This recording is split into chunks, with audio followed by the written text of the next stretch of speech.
Good morning, commissioners. Good morning, Chairman, Vice Chair. I'm sure some of you are probably trying to say hello to me, but I had my computer muted. I was on a conference call. I apologize. But good morning. Good morning. Good morning, everyone. Good morning.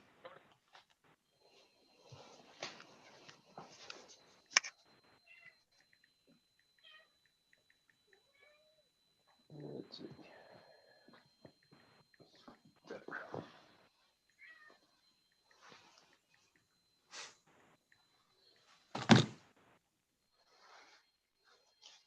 We'll get going here in just another minute or two. We've got all commissioners on board.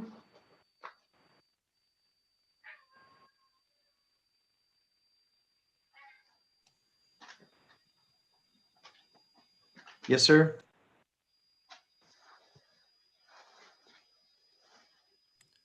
Mr. Chairman, we might be waiting for Commissioner Hall.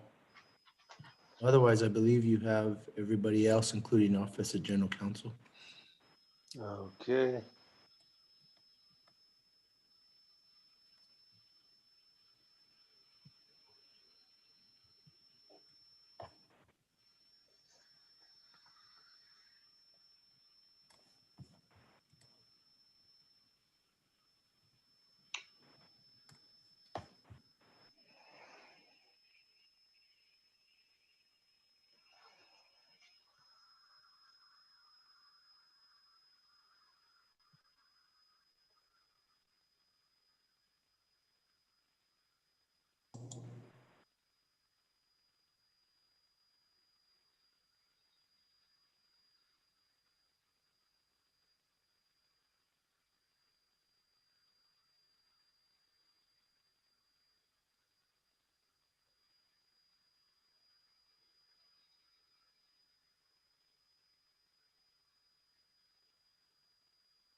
All right, let's get started. And Commissioner Maestas, would you lead us off with the pledge? Sure.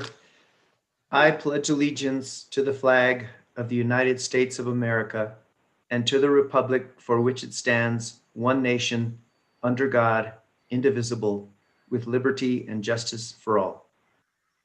I salute the flag of the state of New Mexico and see a symbol of perfect friendship among united cultures. Thank you. Consideration and approval of the agenda. So moved. Second. Mike, can you call the roll? Commissioner Fishman, Aye. Commissioner Maestas. Aye. Commissioner Vicente Aguilar, Aye. Commissioner Hall, Aye. Commissioner Byrd. Aye. The agenda is approved by a vote of 5-0. Okay, it was a little tight there at the end. Introduction of special guests. Mr. Chairman, this is Jason. I don't have anybody registered for introductions today, unless the commissioners do. Okay. I did notice on the attendance, I was looking at the attendance list, and our soon-to-be Chief of Staff, Wayne Probst, I saw is attending the meeting. So welcome, Wayne. Thank you, Mr. Chairman. Good morning, commissioners. It's a pleasure to be here with you this morning. Thought I'd just tune in and see what's happening. So good to be here. Good to see you. We all appreciate it. Thank you. Yeah, I feel the same way. Public comment. Mr. Chairman, we don't have anybody registered for public comment today. Okay. Consideration and approval of prior meeting minutes. So moved. Second. Okay. Commissioner Hall and Commissioner Vicente Aguilar have moved and seconded. Mike, call the roll. Commissioner Vicente Aguilar, Aye. Commissioner Maestas, Aye. Commissioner Hall, Aye. Commissioner Byrd. Aye. Commissioner Fishman. Aye. The March 10th, 2021 open meeting minutes are approved by a vote of 5-0. Okay, consent action items. Move to approve the consent agenda as presented. Second. Okay, Commissioner Maestas and Commissioner Vicente Aguilar moved and seconded. Mike, please read the consent agenda and take the roll. Commissioners, this is the vote on cases 21-00038TRM in the matter of the application of La Clínica de Pueblo de Rio Arriba for reissuance of certificate number 11959 to provide ambulance service. This is a potential order regarding application for reissuance. Case number 21-00042TRM in the matter of the application of Presbyterian Medical Services DBA Cuba Health Center for reissuance of certificate number 13395 to provide ambulance service. This is a potential order regarding application for reissuance. Case 21-00040TRM in the matter of the application of the town of Clayton for reissuance of certificate number 14760 to provide ambulance service. This is a potential order regarding application for reissuance. Case 20-00125TRM in the matter of the application of American Medical Response Ambulance Service, Inc., DBA American Medical Response, Emergicare, for an amendment to certificate number 56829, a potential order clarifying order adopting recommended decision. Utility matter case 19-00106UT in the matter of applications for 2020 broadband program support from the State Rural Universal Service Fund as per 17.11.10.31 NMAC. This is a potential order regarding Plateau Telecommunication Inc.'s request for midpoint disbursement for Estancia Valley project. I'll take the roll. Commissioner Byrd. Aye. Commissioner Hall. Aye. Commissioner Fishman. Aye. Commissioner Vicente Aguilar. Aye. Commissioner Maestas. Aye. The consent action items are approved by a vote of 5-0. Okay. On to our regular agenda. And first up, Judy, the application of Helios for a certificate to provide ambulance service, case number 20-00135TR. Judy? Yes, good morning. Good morning, Mr. Chair, members of the commission. This matter comes before you today upon the Helios EMS LLC application for a certificate to provide ambulance service dated June 26, 2020. Then there was a final order clarifying the final order adopting the recommended decision dated March 10th, 2021. And subsequent to that, there was a March 22nd, 2021 filing by Helios of a motion for rehearing of the March 10th order. And there was also an objection filed by Superior Ambulance on March 25th, and the Transportation Division Director filed a response to Helios's motion for rehearing yesterday. And just to give you a little background, originally on February 24th, the commission issued a final order adopting the recommended decision. The only change that the commission made at the time was that the recommended decision used the word between in its certificate language. It stated an ambulance service transporting patients and or deceased persons between points and places in the state of New Mexico over regular routes under scheduled service with equipment stationed in Santa Fe. That was the original RD language.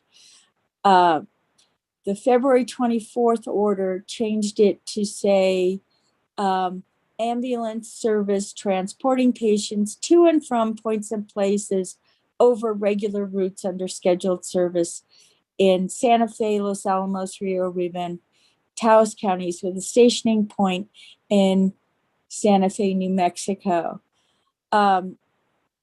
Subsequent to that, there were questions by the Transportation Division exactly what that certificate authority language meant, and the March 10th order clarified that the language should read a certificate of public convenience and necessity to provide ambulance service as defined by the Ambulance Standards Act, the New Mexico Carrier Act, the Motor Carrier Rules, transporting sick/injured persons under scheduled service between points and places in Santa Fe, Los Alamos, Rio Arriba, and Taos counties, and from said counties to points and places in the state of New Mexico, with a stationing point at 11 Calle Medico, Suite 3, Santa Fe, New Mexico. The basis for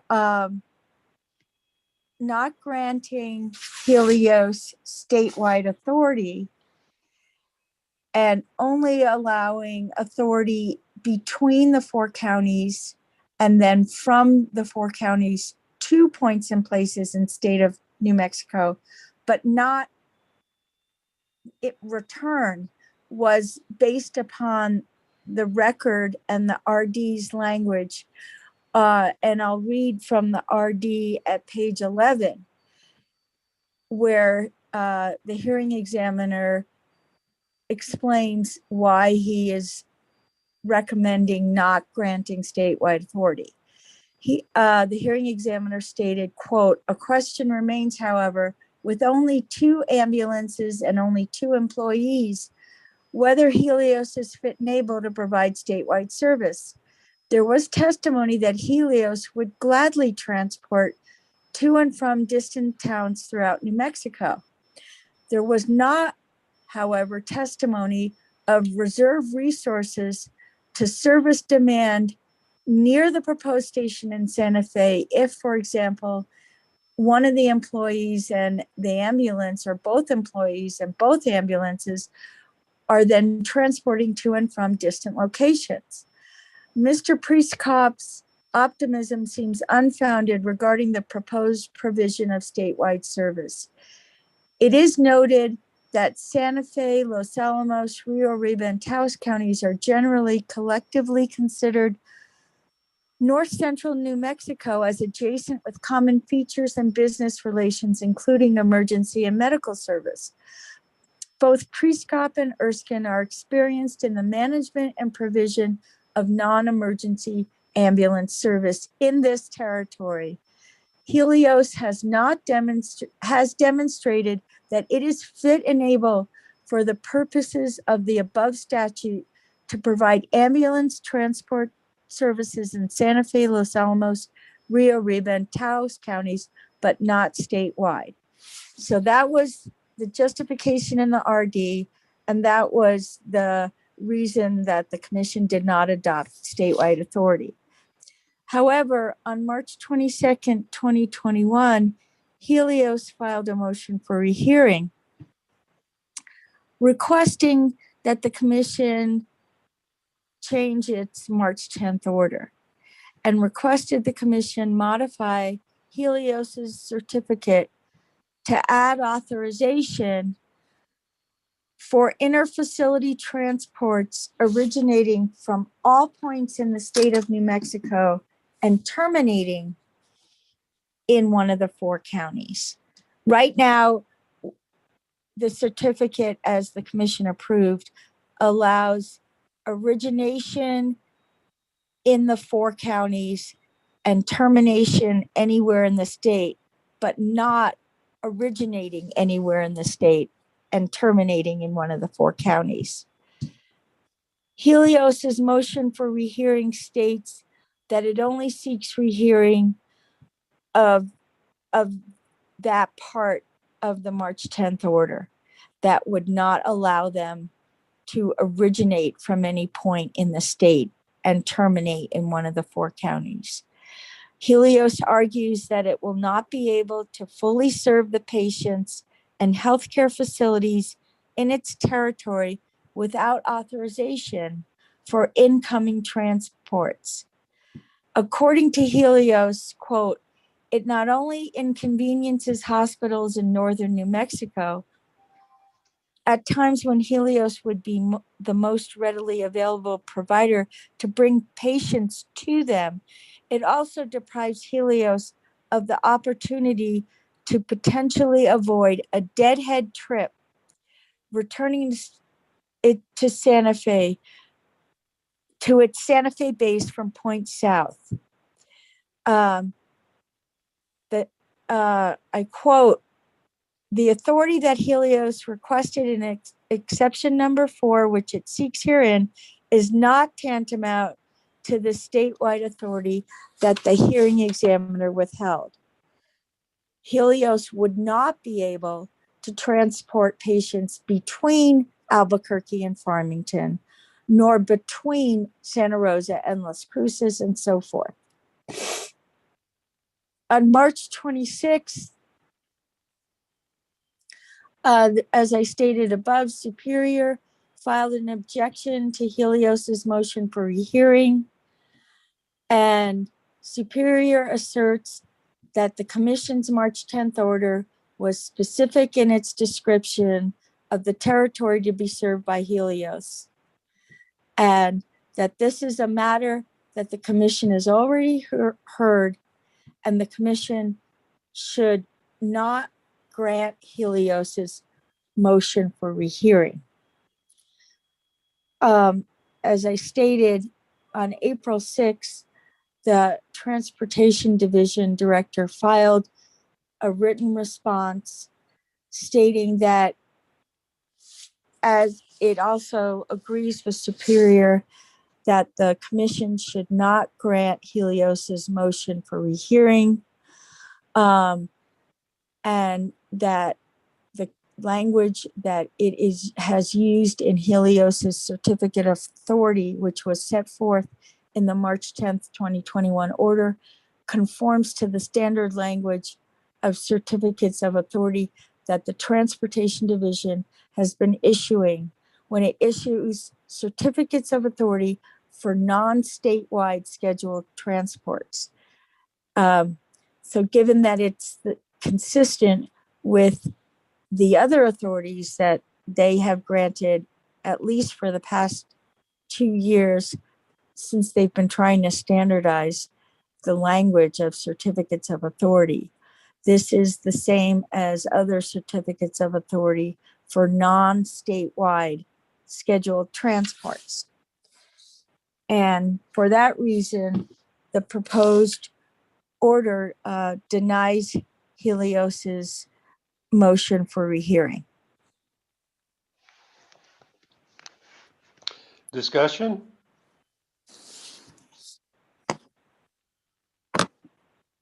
Or, yeah, go ahead. Comments from commissioners?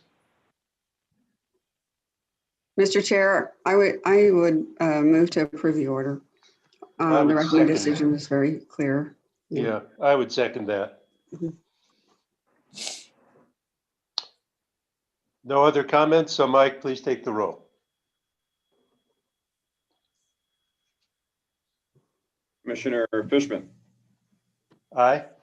Commissioner Vicente Aguilar, Aye. Commissioner Maestas, Aye. Commissioner Byrd, Aye. Commissioner Hall. Aye. The proposed order is approved by a vote of 5-0. Okay, we're on to item 7, case number 20 double lot 177 UT in the matter of the application by Raton Natural Gas Company for approval of its 2021 to 23 energy efficiency program plan and third revised rate rider number 6.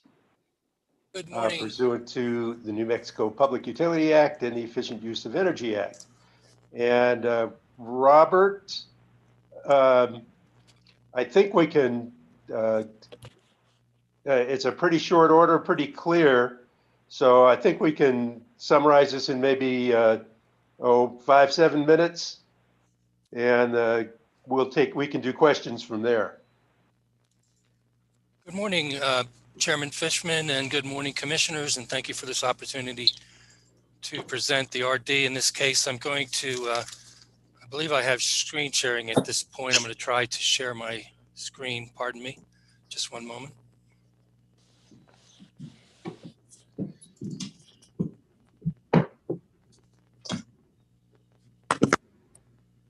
Mr. Chairman, Mr. Hearing Examiner, you do have sharing capabilities. Right now, you are projecting your email. Thank you, Mr. Montoya. I certainly don't want to do that. Let's, Nothing embarrassing so far. Keep scrolling. There we go. Okay. Yeah, there we go. Thank you. And for the record, my name is Robert Lennon. I am a hearing examiner for the New Mexico Public Regulation Commission. This is case number 20-00177-UT before the New Mexico Public Regulation Commission. I will, for the record, read the caption. In the matter of the application by Raton Natural Gas Company for the approval of its 2021 through 2023 energy efficiency program plan and the third revised rate rider number 6 in advice notice number 55, and that's pursuant to the New Mexico Public Utility Act and Energy Use of Efficiency Act. Raton Natural Gas is the applicant. Moving on to page 3 of 27 or so, I will, you can follow along. I'm simply going to, in the spirit of efficiency and time, I'm going to simply read my summary, which is less than 3 pages, I believe. The first paragraph of the summary merely states the statutory authority, so I will begin with the second paragraph. The policy of the Efficient Use of Energy Act is to promote the efficient use of energy.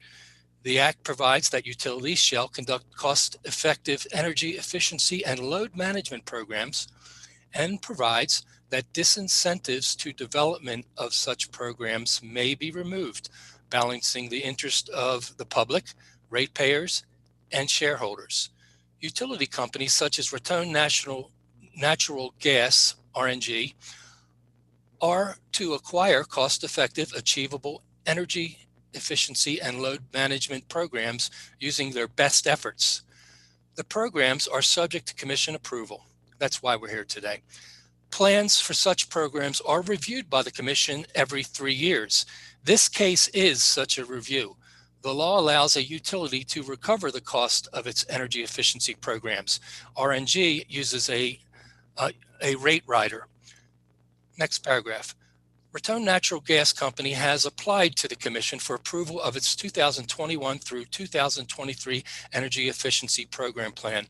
The plan is essentially the continuation of its current plan, where RNG recovers cost with a revised rate rider. The current plan was previously approved in case number 18-00312-UT on June 12, 2019.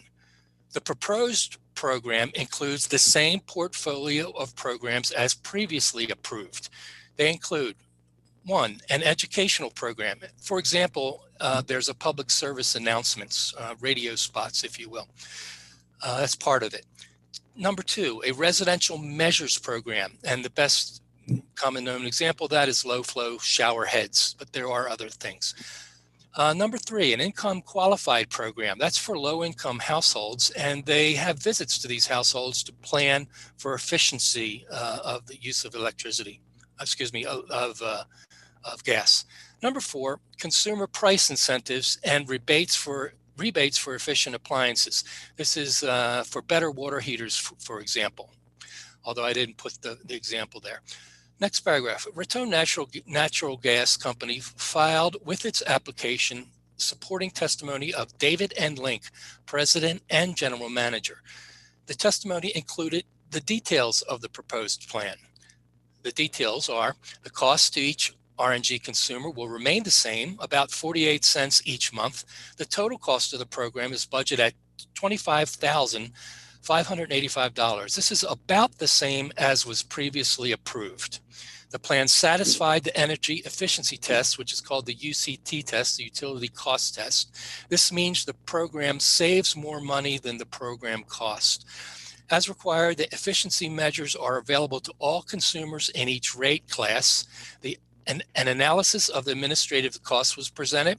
A projection of consumer participation in each program was presented, the number of consumers that participate. A proper notice of the application was published, and there were no interveners. Commission staff reviewed the energy efficiency plan and found it compliant, cost-effective, and consistent with energy efficiency policy. Staff economist Mark Tupler filed direct testimony and recommended approval of the RNG plan to continue its current successful programs. There being no dispute, the hearing was vacated. The only two parties, RNG and Commission staff, submitted on February 26 a joint proposed recommended decision. This hearing examiner, that's me, reviewed the joint proposed recommended decision and adopted it into this recommended decision with only minimal changes. The only changes were the addition of this summary and other insignificant non-substantive changes, some typos and things like that. The application should be approved. And that concludes my presentation to the Commission. I believe it was under 7 minutes. Thank you. Thank you, Robert. Appreciate it. Judy? Am I on mute? Nope, we can hear you. All right. The proposed order would adopt the recommended decision in its entirety. That's pretty brief. Commissioners, any discussion, comments on this? Mr. Chairman? Yes, Commissioner. I had a question about the income qualified component of this plan. It seems to be by far, I think, the most beneficial based on its relative value, its relative present value to the other components. But I'm wondering why the total amount for the income qualified is lower than last year's plan. I think last year's was $99,408 investment, and I think that this one is proposed to be $9,000. And another reason why I question it is because the total budget is about half of the cap for this energy efficiency plan. So I'm wondering, why not at least maximize the income qualified component because of its high present value relative to the other components, and given the fact that the total budget is well below the 3% cap. I think the budget is a 1.17%. So if someone can just maybe answer that rationale why we wouldn't grow a successful component of it. Well, I can't answer the question, but that would be a question that might have been directed to Mr. Link had he been subject to cross-examination at a hearing. There was not, however, any dispute to be heard, so there was no cross-examination because there was no hearing. The hearing was vacated. So I guess, Mr. Chair, maybe this is more of a symbolic statement when we when we approve these programs. And obviously, perhaps a bench request should have been more in line, but I'd like to see us push up against that cap, particularly when these plans have highly beneficial components, especially if they're targeted to income qualified customers. And so, yeah, I should have acted early, but I'm going to learn my lesson on this one and be more aware in the future and ask these kinds of questions before we get to this point. That's all I had, Mr. Chair. Thank you, Commissioner Maestas. Sometimes, just to comment on these programs, sometimes the issue is not so much that it's the most cost effective, but how do you get people to take it up? And so that might be the issue. It might not. I just don't know because it hasn't been explored. But the question is certainly apropos. But I have one follow-up question on that, Robert. Yes, sir. In the course of this, did anyone talk about who's administering the program and how? I know it's getting measured. Maybe you can give us a little more detail on that. The program is administered by Raton Natural Gas. Okay. Yeah. And there is a measurement program. I'll try to find it in my RD.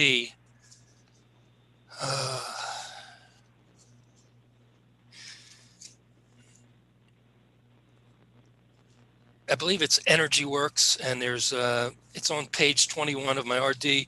Mr. Link then introduced Doug Campione of Energy Works to elaborate on the implementation of the income qualified program. Energy Work is the company that manages the program for RNG. Okay, that's what I was after, Energy Works. And does Energy Works work with any of our other utilities on these programs? I really can't answer that. Okay. I'm sorry. Okay. Thank you. Thank you. Any other questions from commissioners or comments? Okay, with that, I'll move the order.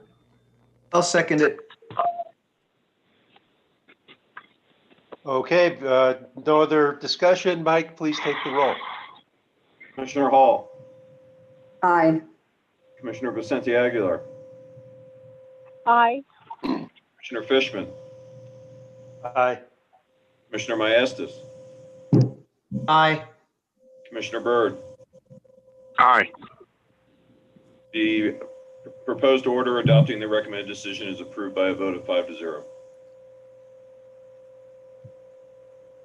Thank you, Robert. Thank you, Very- Chairman Fishman. Yeah.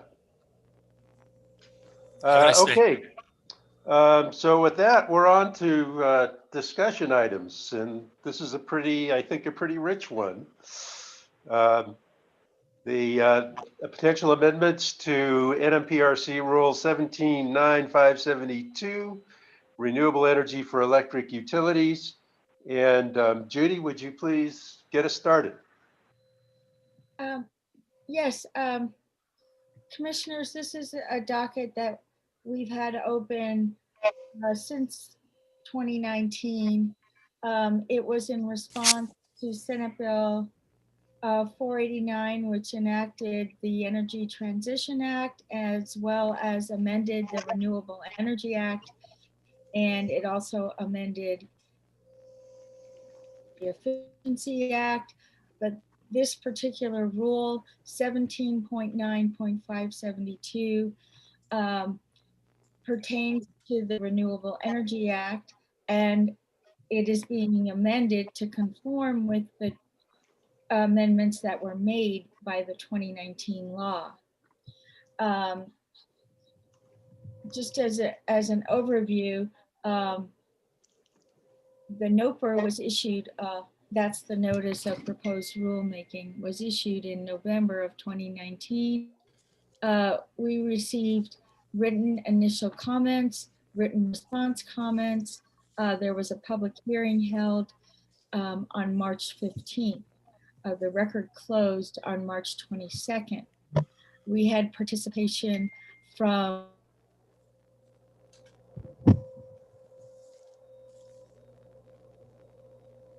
Judy, I think you froze.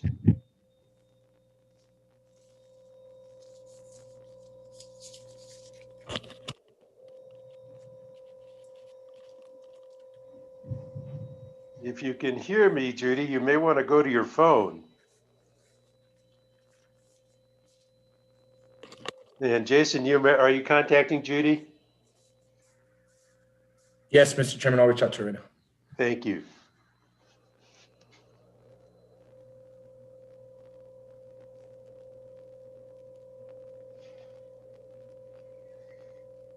Jeff, tell us something. Anybody know the Pardon? Anybody know the theme to Jeopardy? Jeopardy. I was just calling you on to entertain us while we wait for Judy, Jeff, but. Mr. Chairman, Commissioners. Can't have dead air, you know. With her phone. Yeah, go ahead, Jason. I did get a hold of Judy. She's trying to reconnect through her phone now. So Okay. bear with us 1 second. Thank you. Good to hear. 1001, 1002. Wait, we're up in the 80s down here in Cruces, just so you all know. Yeah, 55 here. Jeez. 37 this morning. I'm glad I'm down here. But it was terribly windy yesterday. Yes, it was. It's 55 here now. And I think that's a nice sweet spot for right now. Well, Yeah, I Well, could I live better at follow 55, suit. 60. It's 46 in Santa Fe, so there. That's nice too. that'll- There's Jean. Hello, now I'm using There she is. I'm using my phone instead of my computer. So hope that should work, I'm hoping. So I don't know exactly where I cut out. But you were just getting started. okay. Well, I did mention who commented, but I don't know if anyone heard that, but Yeah, we did hear that. okay. So You ended at the record closed.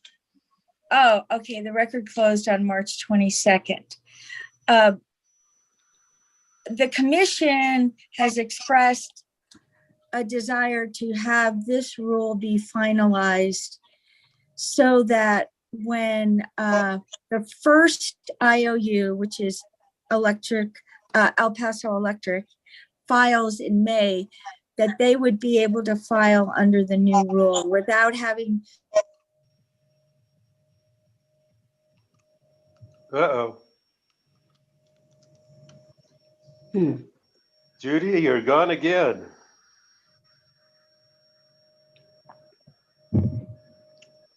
Maybe she just needs to plug it in. Let's be hopeful here. Jason, I assume you're trying to get her again. Mr. Chairman, Yes, Commissioner Vicente Aguilar. yes, the technical difficulties are the certain times during the meetings. We have experienced that since we started handling these meetings remotely. And I just want to put on the record that we are sort of looked upon to function this way with difficulty. And I just want to express that since we've been thrown out of our offices where all the major computers and technologies are connected. So just for the record, I just wanted to express that. Thank you. Thank you, Commissioner. And are we making any progress, Jason? Mr. Chairman, I'm trying to get in contact with her. Let's see. Yeah.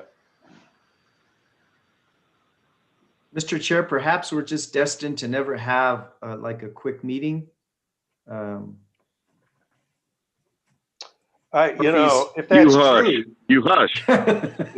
if that's true, Commissioner Maestas, you're the jinx factor. So That's right. Can you hear me now? I mean, I've had issues before, but this is truly the worst it's Yeah. ever been. Can anyone hear me? Yes, we can. Yeah, we hear you. Let's see if we can get lucky now. Yeah. Anyway, I'll start with the rule. The main points that the amended REA changed were the RCT, which is the renewable cost threshold. It also added a financial incentive component. It also removed the large customer cap. And those are some of the big changes that were made by the amendments. And with that, the reason I would like to go through the rule today and not vote on it is because if we can do a final order of the rule next week, we could get it to state records and archives for publication in the register on April 22nd. That's the submittal deadline for the March 4th publication date. Although EPE's RPS plan is due on May 1st, the commission could grant EPE a variance until May 5th to file so that they could file under the new rule. So that's the timeline that I envision. Obviously, if after this discussion, the commission determines that it isn't ready for a final order next week, we would have to move everything back by at least 2 weeks, because that's the way the New Mexico Register works. You submit it 2 weeks in advance for publication on it. You know, if you submit it like on April 15th, publications on April 30th, and it works that way throughout the year. Anyway, with that, I could go through the definitions because I think the definitions are important. So Judy, could I, just one question here. We're doing this to be sure that when EPE applies, they have a firm rule that we're using in their particular case. Is that the one that's coming up shortly? Yes, EPE's May 1st. I believe PNM is June 1st and SPS is July 1st. Now that's by rule that we've got them on that date? That's in the rule. Okay. And that's actually not a change from the old rule. The old rule staggered the submittals so that for staff. Go ahead, I'm sorry. I was just saying the reason it was staggered was for staff and the commission's benefit, so that you're not looking, you're not having the exact same deadlines for all three. Right. But if we had to, could we do a variance in the rule to give them a couple extra weeks if we need that to finalize this rule properly? We could theoretically have EPE file May 15th and PNM file June 15th and SPS file July 15th, just for this year. Okay, so I just wanted to know what our options are there. Thank you. Go ahead. All right. Well, as I stated, 6216.4 was amended to allow the utility to earn a financial incentive and therefore we added a definition of a financial incentive. The utility would be able to earn the financial incentive if they exceeded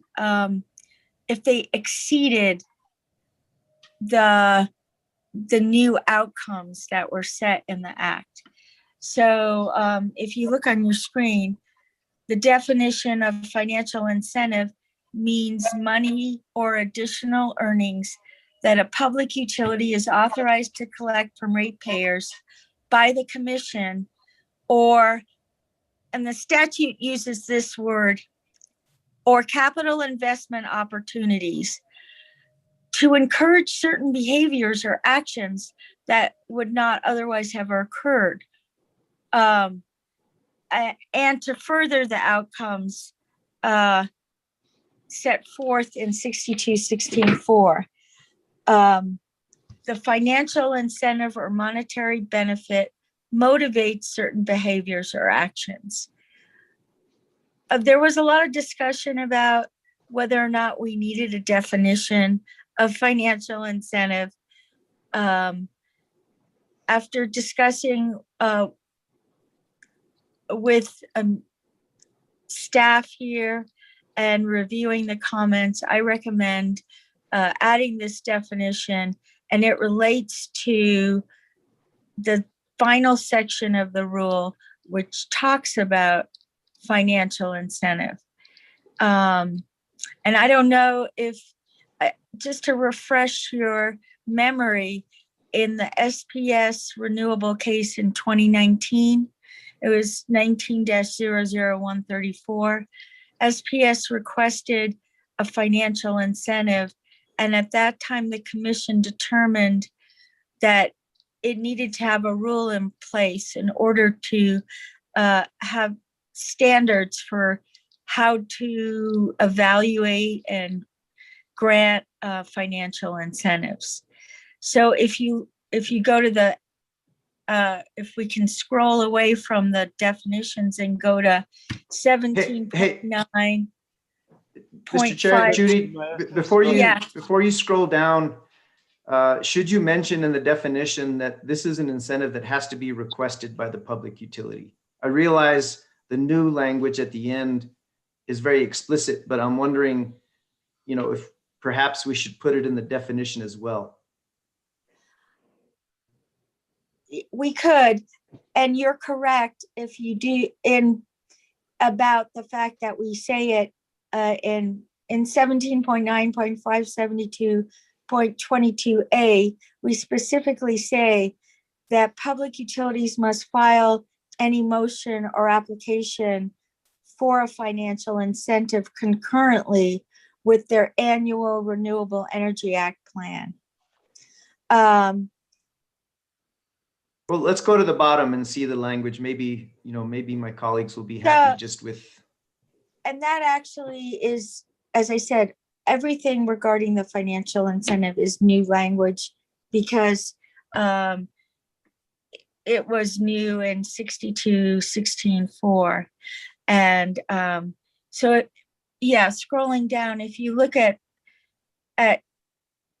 section 22, financial incentive, it states that in accordance with 62-16-4D, a public utility or any other person may apply by a motion or application requesting that the commission provide the public utility with a financial or other incentive to encourage public utilities to produce or acquire renewable energy that exceeds the applicable annual renewable portfolio standards set forth in 62-16-4.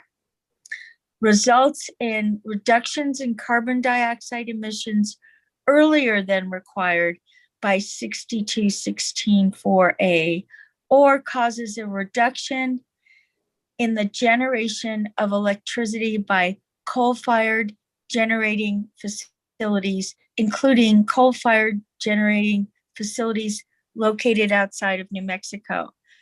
Public utilities must file any motion or application under this section concurrently with their annual Renewable Energy Act plan. So, as you can see, the yellow makes it clear that it makes it's for the sake of efficiency, these motions and applications for financial incentives should be filed at the same time as their plans. It doesn't make any sense to have it be by a separate filing. And then B basically states,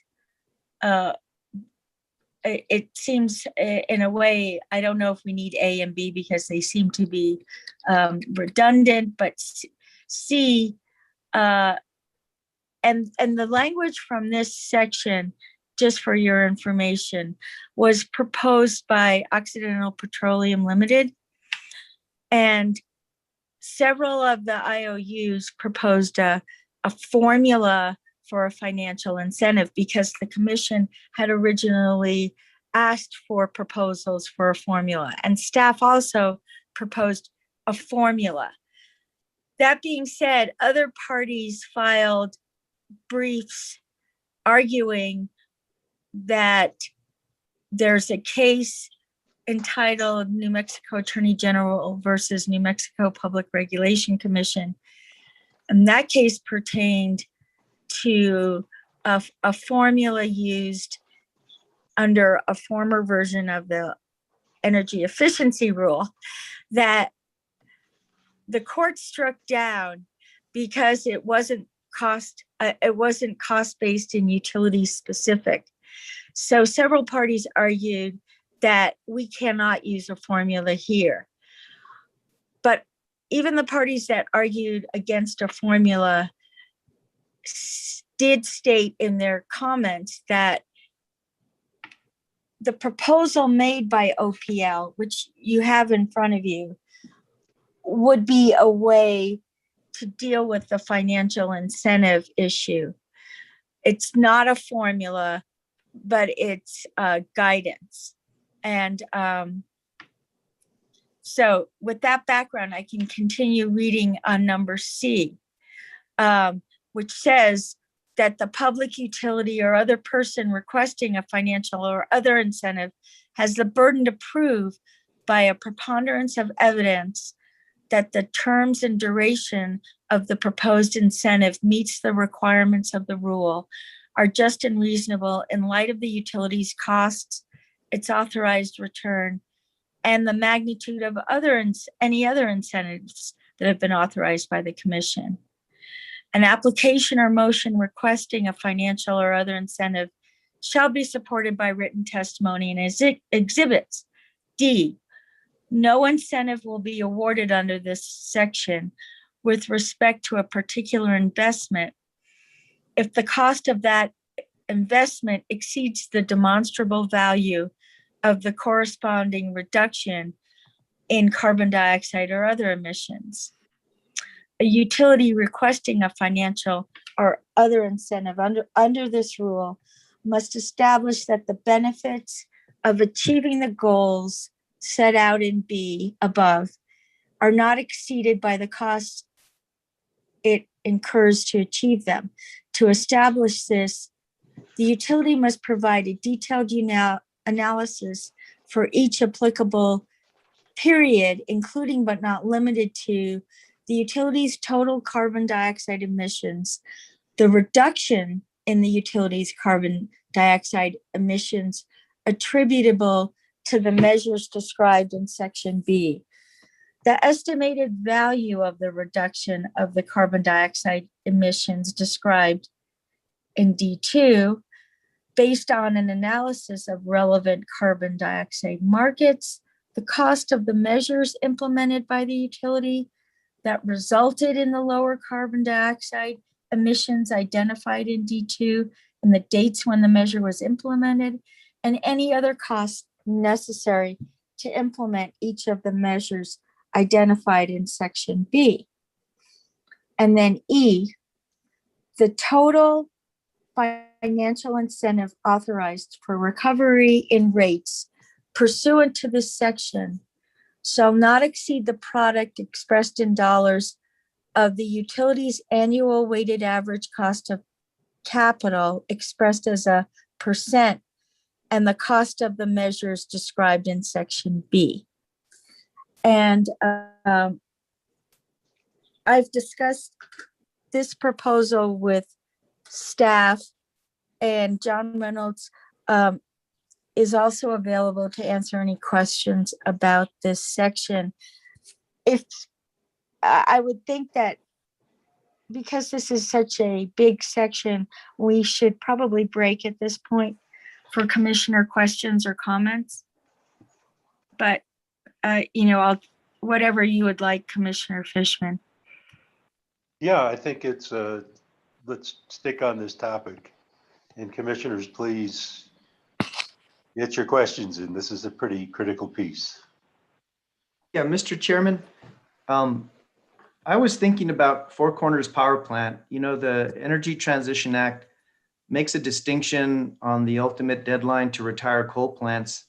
It makes a distinction between operator and non-operator. If you're a non-operator that draw energy from a coal-fired plant, you can retire your interests, I guess, and not retire the plant, but you can retire your interests in a much longer time frame as opposed to being the operator. So Judy, I guess since APS, Arizona Public Service, is the operator of Four Corners, PNM has already formally expressed their intent to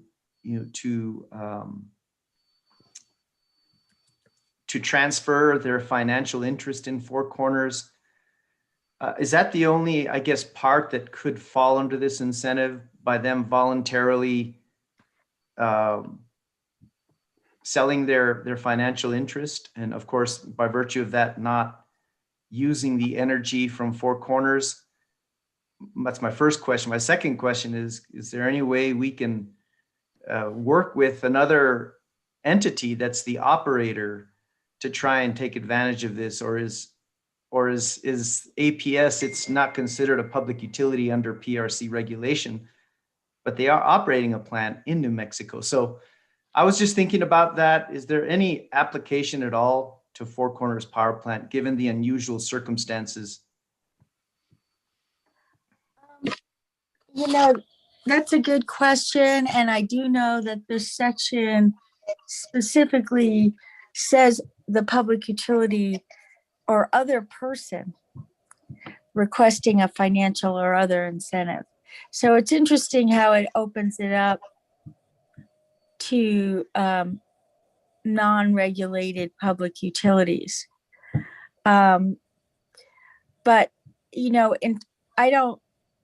I would have to analyze that situation a lot more to be able to answer that question. And I don't know if John Reynolds has anything more to add.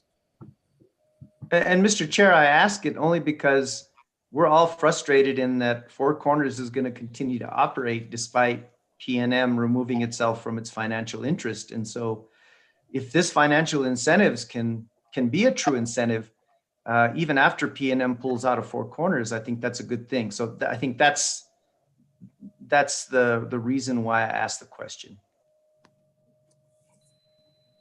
But I don't know if John or anyone from staff can weigh in on that question. Mr. Chair. Commissioner Hall. Well, I haven't researched this either, but it certainly sounds like, just from the language of the statute, that could be a possibility. I think we should examine it closely. I agree. To me, I find that this issue pretty confusing because by the filings we see, the claim is that we're losing a ton of money for customers by continuing control or operation by the utility, which seems to say that anything we might do is still going to come around and cost consumers more money. So it feels like there's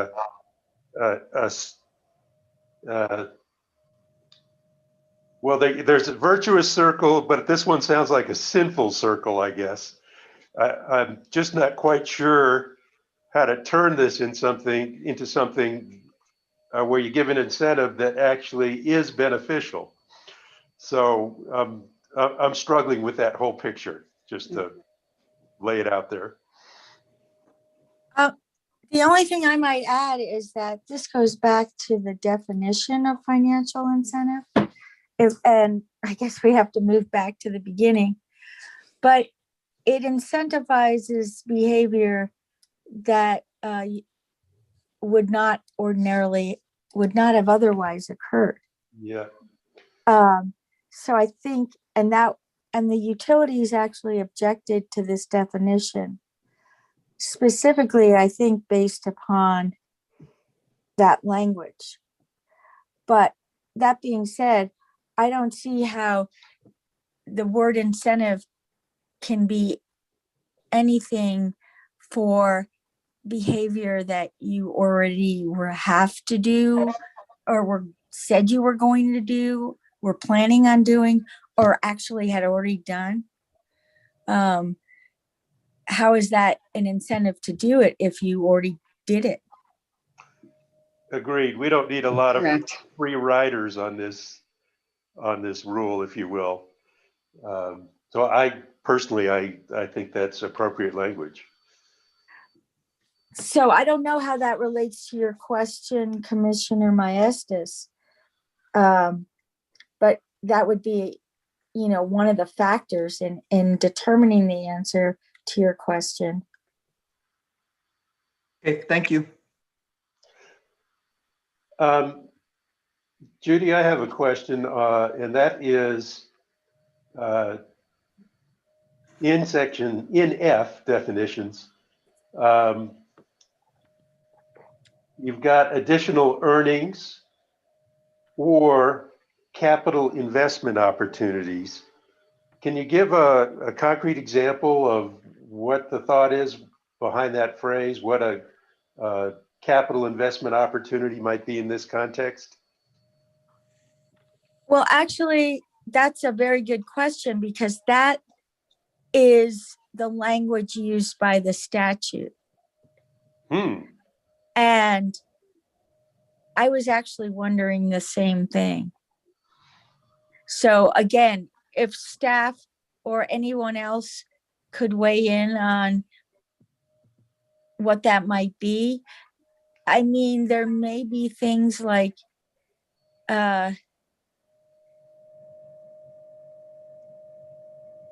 tax related investment things, but yeah, I really don't have an answer to that.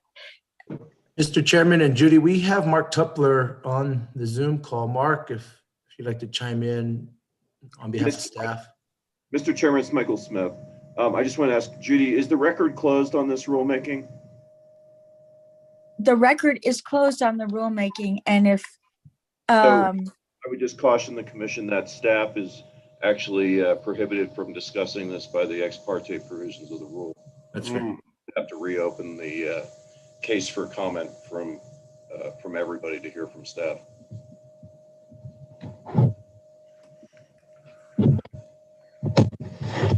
Commissioners, anyone want to go that route?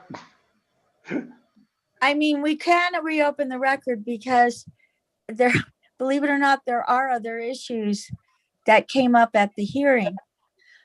And I'll just say it right now, that annual levelized cost issue came up at the hearing, and Commissioner Fishman asked through a bench request for some information. But if we wanted to really flesh out that issue in this docket, we would have to reopen the record. Can we reopen the record for purposes of this discussion? I know it raises all kinds of due process issues, everybody, people being able to respond. Any way we can navigate that? Well, I have two answers. One is the record at this point is closed. Subsequent to this meeting, the commission could reopen the record, let's say for 2 weeks. It would postpone the final date of the final rule. But as we discussed earlier, we could also move the filing dates for the IOUs accordingly.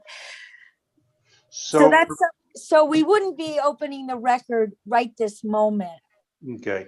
Because that would have to be by commission order. That wasn't, this is a discussion only. So at this point, we wouldn't, Mike is correct. We wouldn't have Mr. Tupler weigh in, but without being able to open up the record for other parties to weigh in as to what they think capital investment opportunities means. But that is the language from the statute. Mr. Chair.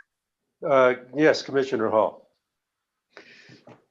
I think under the circumstances, just hearing what Judy just said about other issues having been raised in the hearing, it probably would be prudent for us to reopen the record for a short period of time, like she suggested, 2 weeks, and proceed accordingly, because according with our, the company deadlines for filing. Since we want to get this right, and there certainly are some things that we need to deliberate on, and I think we should do that. Before we go there, maybe we can, and that very well may be the solution, Commissioner Hall, but perhaps let's go through today's discussion. Yeah. Let's get a list of the issues that are there, and then let's decide if we need to go there or not. But certainly we should keep our minds open to that possibility. If does that make sense, Commissioner Hall? Oh yeah, no, that's fine. No, I think we should discuss more today. Absolutely. Okay. But I don't know, my experience is usually things always take longer than you expect. And like I say, I want to make sure we get it right. Agree. I agree with that. Go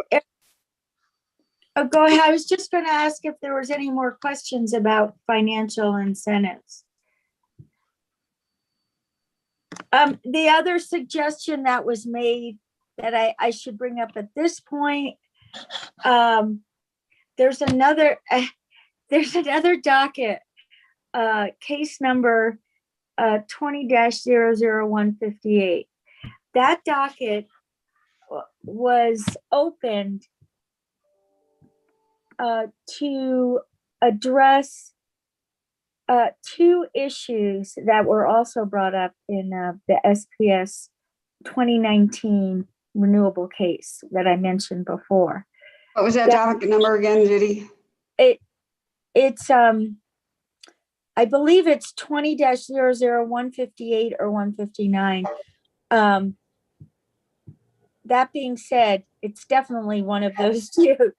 And in that docket, we moved, and that's the only way I can, we moved the issue of should utilities even file renewable energy rate riders, since the amendments to the Renewable Energy Act set targets that would by 2040 have 80% of all of their resources be renewable. And that originally the rate rider was a device used when renewables were a small part of a utilities portfolio, and it was designed to be shown on the bill what the customer was being charged for renewable energy. But as utilities now progress towards 80% renewable energy in 2040 and 100% zero carbon in 2045, the thought is the renewable rider still a useful tool? So that issue was moved to that other docket, as well as an issue about line loss adjustments. Now, another choice the commission has is to continue on the schedule that I previously outlined about this rule and move other issues that need further discussion to that other docket. But I do know that there was some thought that that docket should remain limited in terms of the number of issues that got moved there. So I just want to bring that up at this time so that the commission knows all of their options. Mr. Chair, Yes, Commissioner Hall. yeah, I remember that whole issue and how the case was bifurcated. And that was involved a lot of activity among the, a lot of filing briefs and that sort of thing. And I don't find that as attractive an option simply because there was, a lot of effort that went into finally arriving at that decision and a lot of angst and so forth. So I think it's better if we just keep them separate.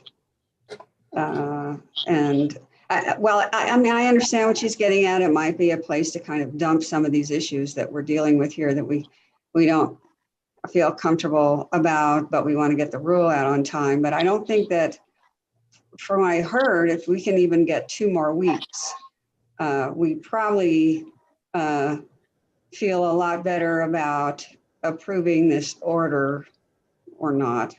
After just closer scrutiny on some of these issues, maybe in continued deliberations as we have with general counsel individually as we have been proceeding, or maybe even a working deliberative session, even among the commissioners and general counsel, which I believe is something that's contemplated by the IPRA.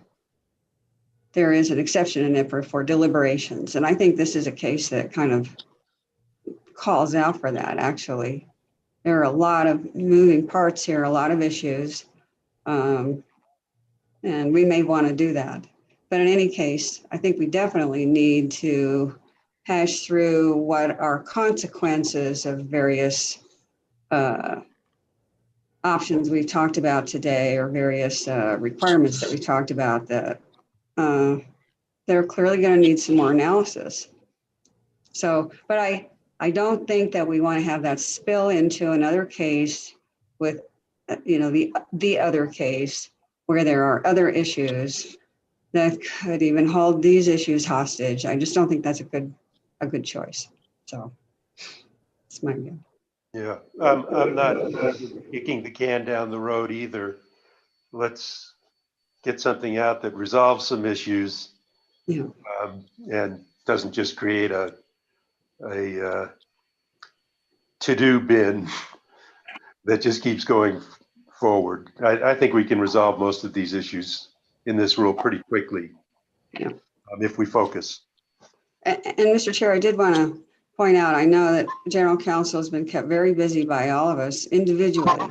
And I think we should examine whether or not we want to do a deliberative session as a group, because, and I guess, and I haven't mentioned this to general counsel before, it's just my recollection from having practiced in IPRA for some time in the past. And, we could certainly consult with general counsel now or whenever, but it might be something we would want to pursue. And I was really just thinking it must be very difficult for general counsel to have to talk to us individually. It takes a lot of time, and we could probably benefit from hearing the questions from other commissioners as well, or the discussion from other commissioners. So Mr. Chairman, Commissioners, this is Michael Smith. I just want to point out before we run down on that, the Open Meetings Act only actually provides for deliberate closed session in cases of adjudicatory proceedings, Oh, yeah. which is defined as when a specific individual's legal rights or duties or privileges are being determined by the commission. Yeah, that's correct. That's correct. Mike's right. Forgot that Thank part. you, Mike. Yeah, thank you. Okay, but so just keeping tabs of some of these issues, and Judy, please, as we go through this discussion, keep a list. I'm keeping a list. We got this question, or capital investment opportunities. What the heck does that mean? Do we have any history on that, and do we need to do anything with it? Joe, your issue was Commissioner Maestas? Oh, yeah, just on the financial incentives. I mean, how could it apply to a plant like Four Corners that's Right. The just Four Corners. unusual, right? Where we have a non-regulated entity as the operator, but yet it continues to operate in the state of New Mexico. Okay. Just a personal comment, Judy, I think you took the right direction in what you're presenting here, and that we're not using a formula. And Four Corners is a perfect example. Each situation is going to be so unique. The idea of having a formula that you can apply, boy, in my experience, and as we're looking at with Four Corners, that's not a simple thing to figure out. And I think a formula would be way too restrictive. So thank you for charting this course. Thank you. Are there any other comments regarding financial incentive? Otherwise, I could go back to the other definition. Mr. Chair, only that, there was some discussion anyhow in the remarks of the Attorney General about how, in their opinion anyhow, the case that was relied on by other parties for the proposition that we should use a formula is not applicable. And the Attorney General was a party to that case. So it wasn't because of the facts of the case and being so different from our circumstances here, it wouldn't have supported using a formula anyway. It could not have been used as authority to support the notion that we should apply a formula. So, I mean, that's just, part of the argument there. But Okay, I thought it was some guidance we'd be interested in. thank you. Yeah. Okay, Judy, go ahead. Let's go on to. We'll go back to, everybody loves definitions, right? Let's go back. Let's go back to the definitions. Okay, and this next definition also had a lot of commentary on. In many areas of the Renewable Energy Act, as well as in many areas of the Energy Transition Act, the legislature used the words procurement, competitive procurement. We're proposing a definition of what that means.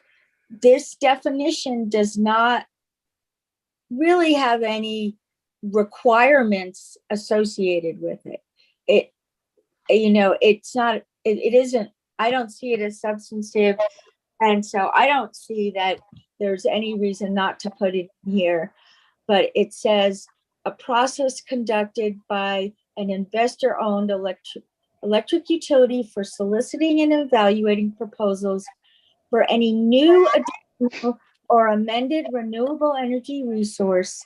And that act is a defined term in the act in our rule, including but not limited to instructions to bidders, bid specifications, conditions, forms, or other requirements included in a request for proposal, and all methods, practices, and assumptions used by an investor-owned electric utility to model or evaluate such proposals or to negotiate with bidders, and that otherwise complies with law in order to generate or purchase any renewable energy resource, or commit to generate or purchase any renewable energy resource.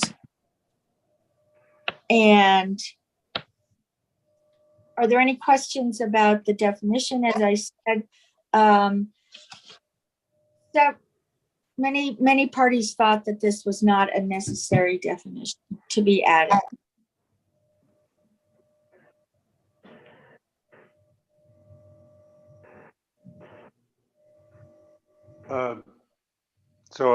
Judy, I'll make a comment. I think it's good to have in there. And quite frankly, I didn't catch this when I went through it and sent you comments previously.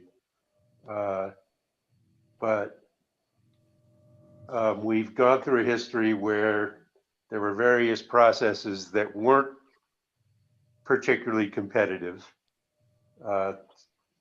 sometimes by design, sometimes by accident. And the legislation does have the word competitive procurement in it. Does it? It's interesting. In the ETA, they use the word competitive procurement. In the REA, they talk about procurements that are cost effective. No, okay. Because Well, I was tempted, hang on a second, Commissioner Hall. I was tempted to slip the word competitive between the word procure or procurement means a competitive process conducted. Because I just want to keep emphasizing this idea of competitive, because that's the only way you really know that you got the most cost effective. You can't really separate the two, I don't believe. But commissioners may have other perspectives on that. I do, but I'll let Commissioner Hall go. I think she wanted to say something. Well, actually, he just made my point. Commissioner Fishman just made my point, which is you have to have competitive in order to get the most cost-effective result. But I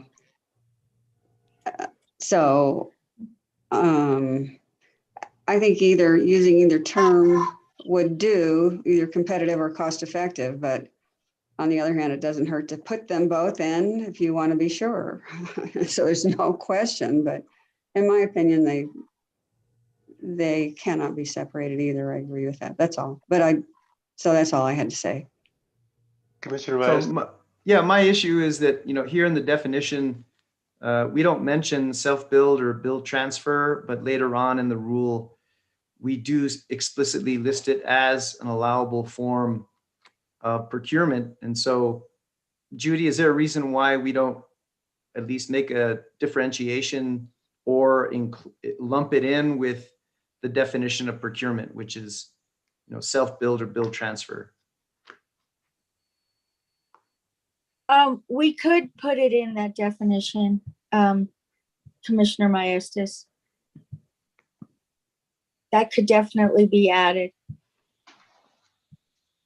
Well, I think we should. It's really important. I mean, this is a hot button issue. I mean, I think we're in the midst of full-scale reform and trying to, mainstream competitive procurement. But I think, as the chairman said, it's being used everywhere without without context, and certainly without an explicit definition. And so I think that should be a consideration. That way it's consistent with the other new language that explicitly mentions those other forms of procurement that I assume would be part of the competitive process. And I think we discussed that, Judy, yesterday, and I think you said, yes, it would be part of the competitive process. Well, okay, Mr. Chair. Does that mean we should list all the other forms as well, like PPOL, mostly purchase power agreements? I mean, for completeness sake.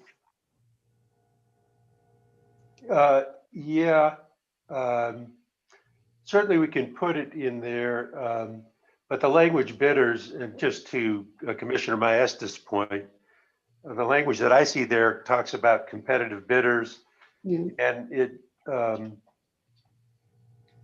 I don't know, to me, as I read it, it kind of looks like outside bidders. But when you're looking at build transfer, now it's an inside bidder. And it's not a bad idea to kind of make that a little more explicit in the definition. So so I think there's a good reason behind what Commissioner Maestas is suggesting there. And again, I like putting the word competitive in there all the time because we slip on that so many ways. And sometimes it's just sneaky. We slip on it without even realizing we've slipped. And we just got to be sure we're being competitive. Well, So should Judy, I think competitive those be are- in there? Pardon? Should the word competitive be Yeah. in the definition? So I'm just saying, I just think means a competitive process. It would probably do the trick, but just to keep emphasizing, this is always competitive. And I think it's a good idea to do the bill transfer because it explicitly points out that, gee, the company itself is a potential bidder, the utility itself. Commissioner Fishman, if I may, just to be the devil's advocate, what do you mean by competitive? I mean, once you put that word in there, then you need to have all these criteria saying this is what competitive is. Well, okay, Judy, in my opinion, excuse me, Steve, my opinion, it means,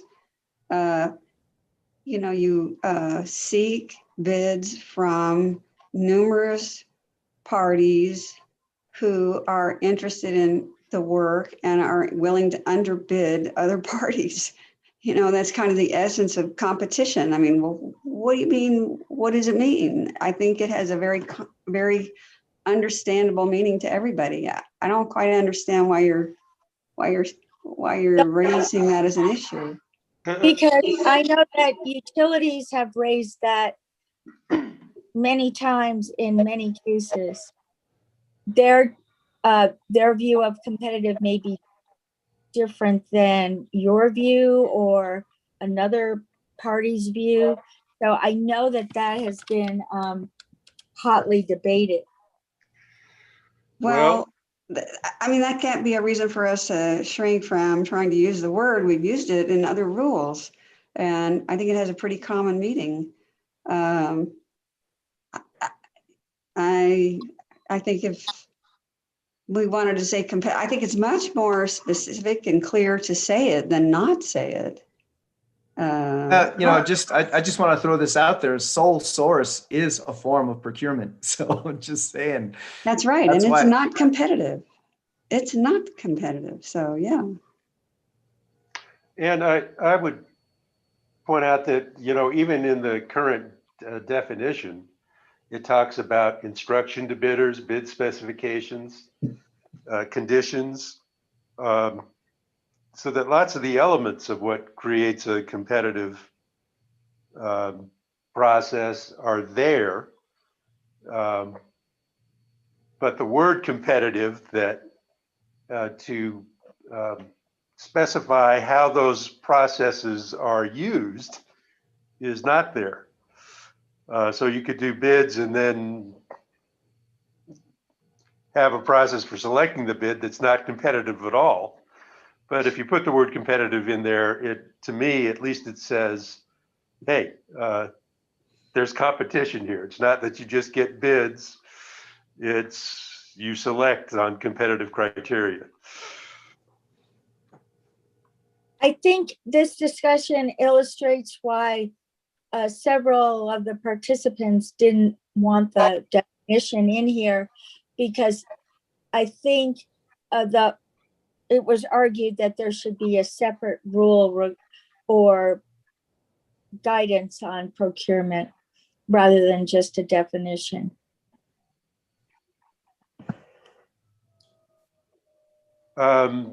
So Judy and Commissioner Hall,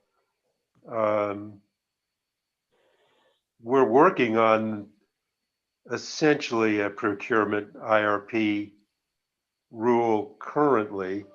Commissioner Hall, do you see anything that's that excludes having this definition in here as part of that work? No, I believe we use the word cost effective. I don't, well, we don't have, I don't think we define procurement in that rule with a definition like this. But we do state that the objective is to reach cost effective. Well, you know, I'm speaking of a draft that has not been brought before the commission yet, but we do use the term for the purpose of reaching most cost effective rates. So it's more general. And I know there is some value sometimes in leaving a provision in a rule more general than not, but I think a working definition of procurement needs to have some reference to either cost effectiveness or the word competitive, which I think is more is very clear and very specific for purposes of our objectives in this whole energy transition we're involved in. I mean, you know, a foundational concept is competition in procurement for resources to get the best price for the consumer. So, I mean, I'm not afraid of using the word, but on the other hand, I'd be glad to have some discussion further, or maybe at another time or something, or maybe just with Judy to understand more of her details of the arguments she's seen that we might not have time to go through today. I don't know, or maybe we do, but you know, to understand why this is even an issue.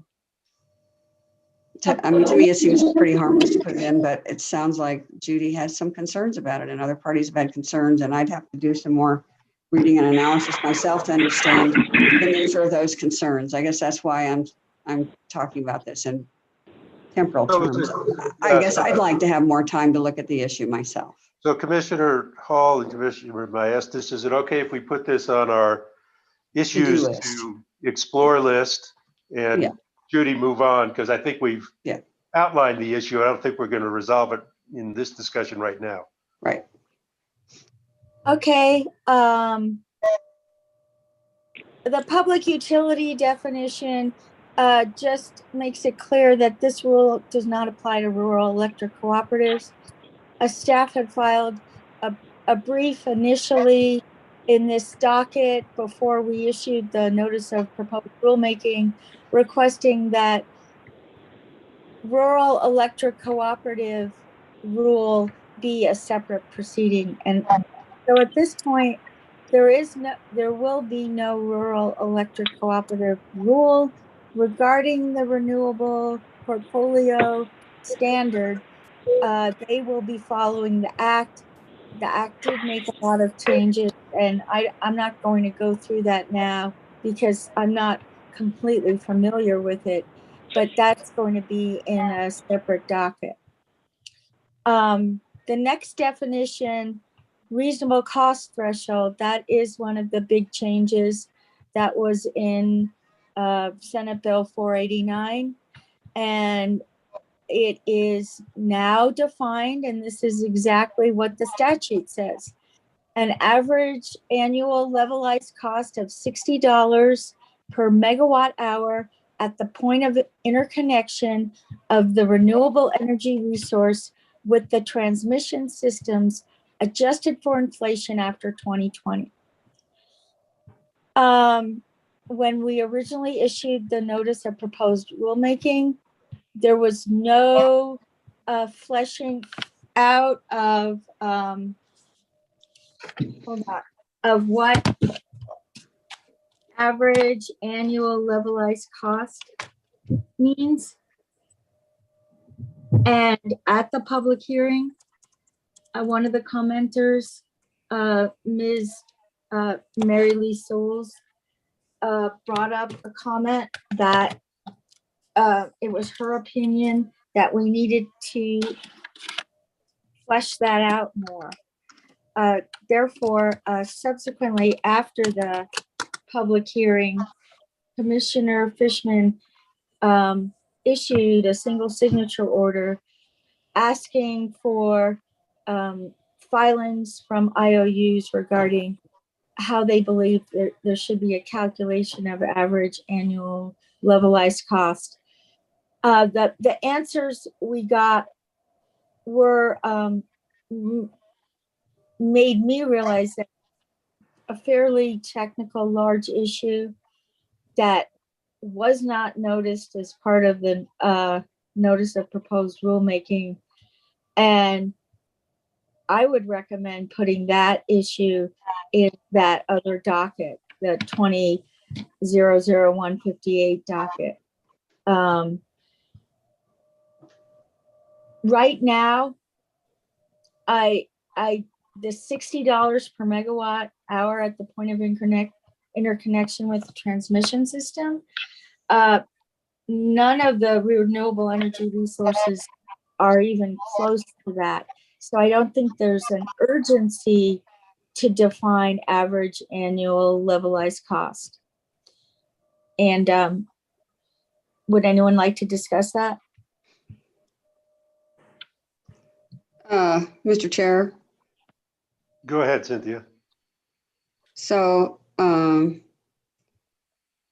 having said everything I said a moment ago about how I think that's a messy thing to drag some of our issues in this case over into that other case, I got to say, I don't disagree with Judy on this one because it is not urgent, as she says, for companies to be able to move forward under this rule.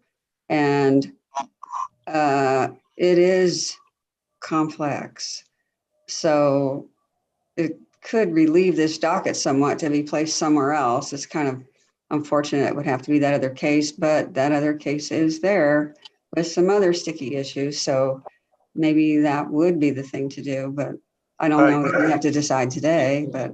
Well, Commissioner Hall, actually, I can.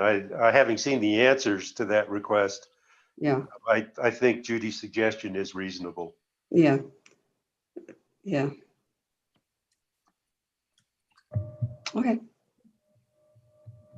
Okay. So moving on. The definition of renewable energy is from the amended act. The definition of renewable energy certificate is also from the amended act. It makes it clear that it's not 1 kilowatt, it's 1 megawatt, and it's delivered to a public utility and assigned to its New Mexico customers. The definition of renewable energy resource is also from the act.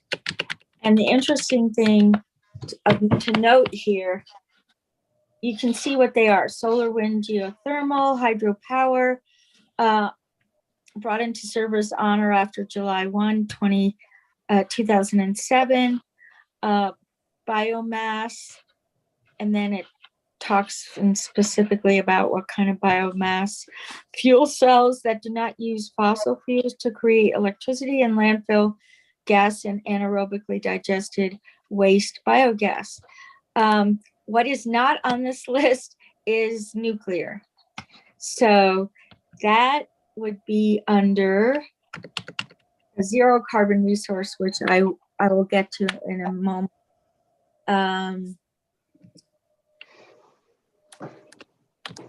Renewable portfolio standard. We just added the word minimum percentage. Emissions was in the former rule, but upon recommendation from the Sierra Club, we added the word methane. Greenhouse gas emissions is referred to in the rule and the act, and Sierra Club proposed this definition of greenhouse gas emissions, meaning emissions of gases including carbon dioxide, methane, nitrous oxide, fluorinated gases, or other gases that trap heat in the atmosphere. Plan year, that's an unchanged definition. Staff recommended deleting plan year total revenues because that is no longer needed. That was something that was needed under the RCT test, and that has changed with the amendments. Plan year total retail energy sales means we eliminated weather adjusted as after discussion, it didn't appear to add anything. Energy sale, we also added energy sales to voluntary program participants.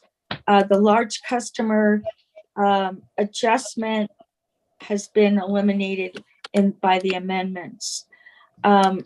We added renewable purchase power agreement, which is an agreement that binds an entity generating power from renewable energy resources to provide power at a specified price and binds the purchaser to that price. The zero carbon resource, as I stated above, could include a renewable energy resource, but not necessarily. But a zero carbon resource does include nuclear energy, and it means an electricity generation resource that emits no carbon dioxide into the atmosphere, or that reduces methane emitted into the atmosphere in an amount equal to no less than 1/10 of the tons of carbon dioxide emitted into the atmosphere as a result of electricity production. Now, the more that I read over, this is exactly from the statute, and the more that I read that over, I started to have a lot of questions about the phrase, or that reduces methane emitted into the atmosphere in an amount equal to no less than 1/10 of the tons of carbon dioxide emitted into the atmosphere, because I don't know exactly how you would go about calculating that. And I don't even know, it doesn't even specify at a point in time or a place. So Yeah. those are my problems with that definition, but that's from the act. Zero carbon resource standard. That was from the act, and it means providing New Mexico public utility customers with electricity generated from 100% zero carbon resources. We added the definition of WREGIS, the Western Renewable Energy Generation Information System. They are involved in the REC, the Renewable Energy Certificate program. Going down to section 10, because there were no changes in 8 and 9.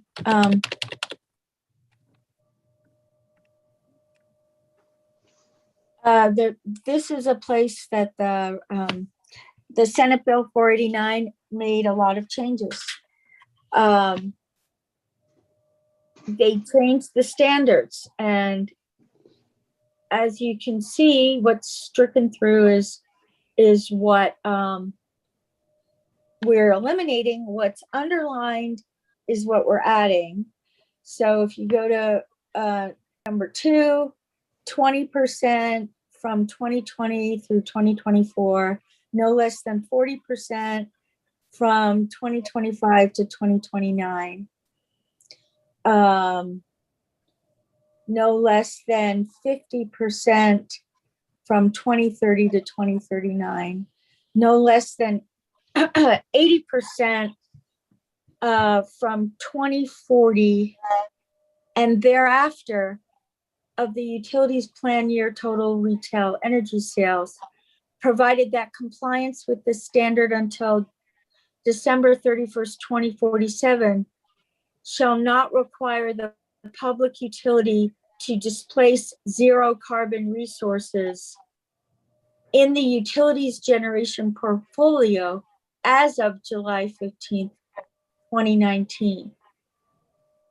And 6, no later than January 1st, 2045, zero carbon resources shall supply 100% of all retail sales of electricity in New Mexico for each public utility. So given what you know now about the definition of zero carbon resources and what you know now about the definition of renewable energy resources, are there any questions regarding this section? Mr. Chair? Commissioner Maestas. Yeah, I had a question regarding B5 and 6. I'm interpreting these two provisions to require IOUs to have 80% generation from renewable sources by 2040 and beyond.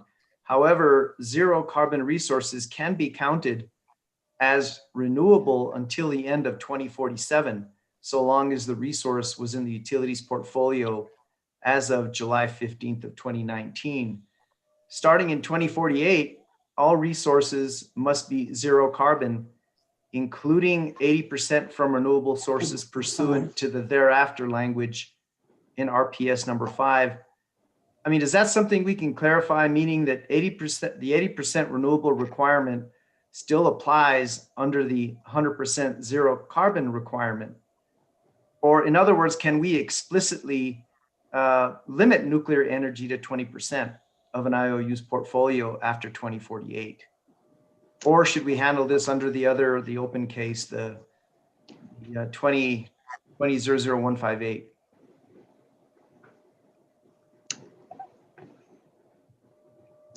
Mr. Chair? Commissioner Hall, go ahead.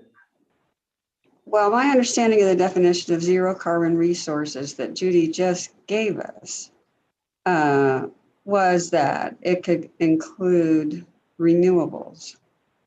I have never thought that we would have a requirement less than 80% of renewables until I saw this language here that says that the 80% provision applies To me, it until seems like 2047. Yeah. To me, it seems like it could hold nuclear harmless until that milestone date, and then the 80% can be met.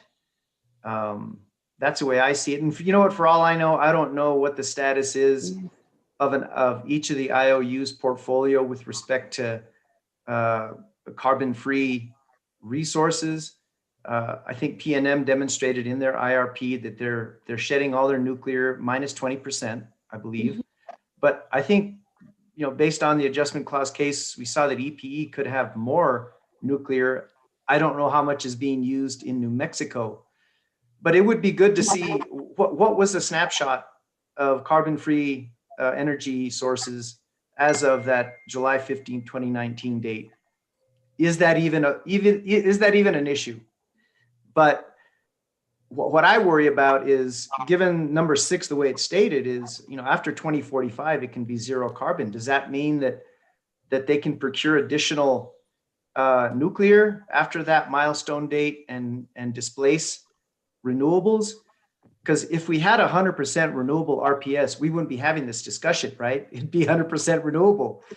But the ETA accounted for, I think, at least 20% nuclear. So I'm trying to reconcile those two provisions and wonder if we should be a little more explicit in terms of limiting nuclear in number 6. So that's my big issue. And I realize it's that's not a tweak. I'm sure that would be a significant issue by a lot of the parties and stakeholders and especially the IOUs. But again, if their portfolio of nuclear is less than 20% of their total portfolio after that date of July 15, 2019, then it's probably a moot point. Correct. Correct. But how can we guard against additional nuclear after 2045? How can we do that? Or Yes. is it implied that the 80% is included in that and protected in perpetuity? Very good point. And I don't think it's really clear. I agree with you. Well, boy, it's been a while since I looked at that detail in the statute. So, Judy, let me ask you, in your interpretation of the statute, after 1940, after 2047,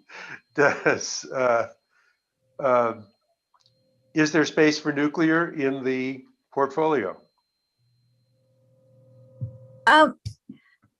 You know, According to I statute? can think of a situation. I can actually go either way on that. So I think it's definitely, I mean, the word thereafter, no less than 80% for each plan year from 2040 and thereafter would make it sound like, oh, it's got to be 80% renewables forever after 2040.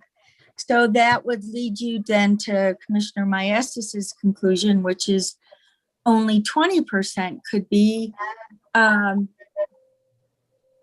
zero. It has to be a zero carbon resource that's not a renewable energy resource, which would be nuclear. But I could also see a situation where what if all the utilities had PPAs that expired on December 31st, 2044, and therefore they were meeting their 80%, but then all of a sudden they're kind of at zero in a way on January 1st, 2045. Could they then get 100% nuclear at that point? I think there's an argument to be made that the statute would allow that. So I don't think I agree with what Commissioner Hall said. I don't think it's clear. Okay. And I'm thinking out loud that July 15, 2019 could be the expiration of some of the leases that were allowed to expire by PNM. I'm just guessing. I don't know what other significance that date can have, but it applies to all the IOUs. And I'd be curious to see that snapshot of their portfolio, particularly with respect to zero carbon resources after that date. Michael? Or as of that date. And it may be that. Hang on a sec. Michael Smith, you get a comment there? I did have a comment, and I had talked about this with Judy previously, and I have a general objection overall to basically including language in rules that exists in statute. And I think this is, and I know we've got some other parts where we do that, but this is, to me, is kind of problematic. Where we have 17957210B restating the portfolio standards, in part because of what Judy just said, where she said that in 5 it says no less than 80% for each plan year from 2040 and thereafter, and that doesn't actually, what I'm looking at doesn't match what the statute provides. There's no that says and thereafter. So to the extent we're hanging our hat on something we're adding, I think that's problematic. And I agree that I think I personally think we should just strike the entirety of section B because it's not necessary. The statute already states it. And the statute does seem very nebulous, I guess, with regard to the use of zero carbon as an all-encompassing term that encompasses not only what we're kind of calling zero carbon resources potentially being nuclear, but also renewable. And I think the intent is, yes, I think we could confirm that the intent is that the 80% standard that's reached on January 1st, 2040 should be maintained, and that there shouldn't be backsliding by virtue of, say, depreciation or obsolescence of renewable resources that were acquired early in the process that would allow them to, say, increase the percentage of nuclear to 30% or something of that nature.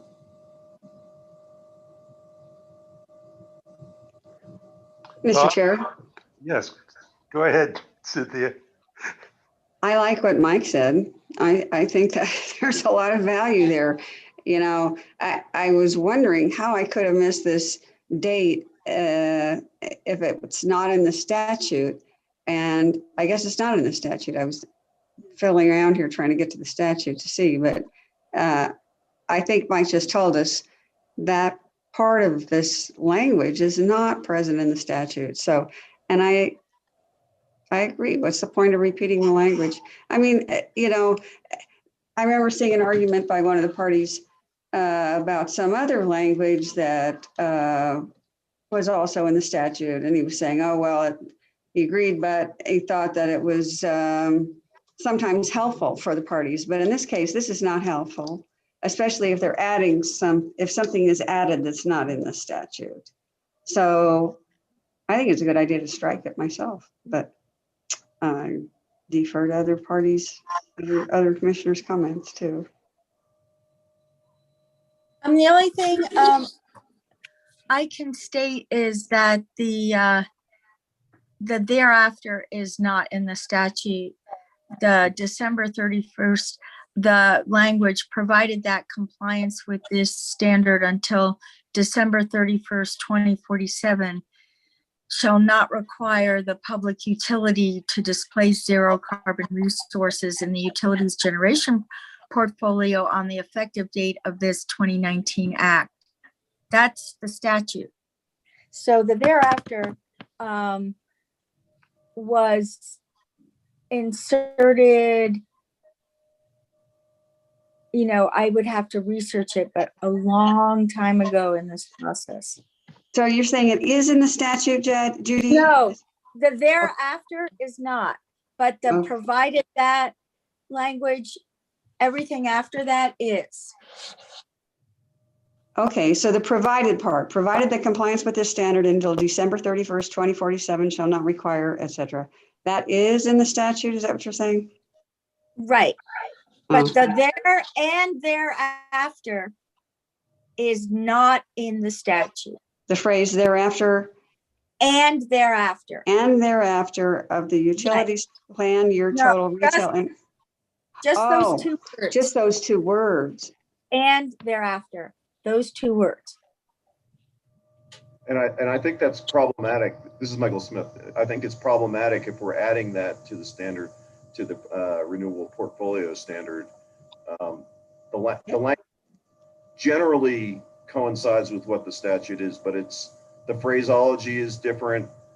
We've got I just don't see a purpose for having this in the rule when it's already stated clearly in the statute. It's just a basis for confusion, potential confusion. Right, and the only thing I can surmise is in the original draft. If you look up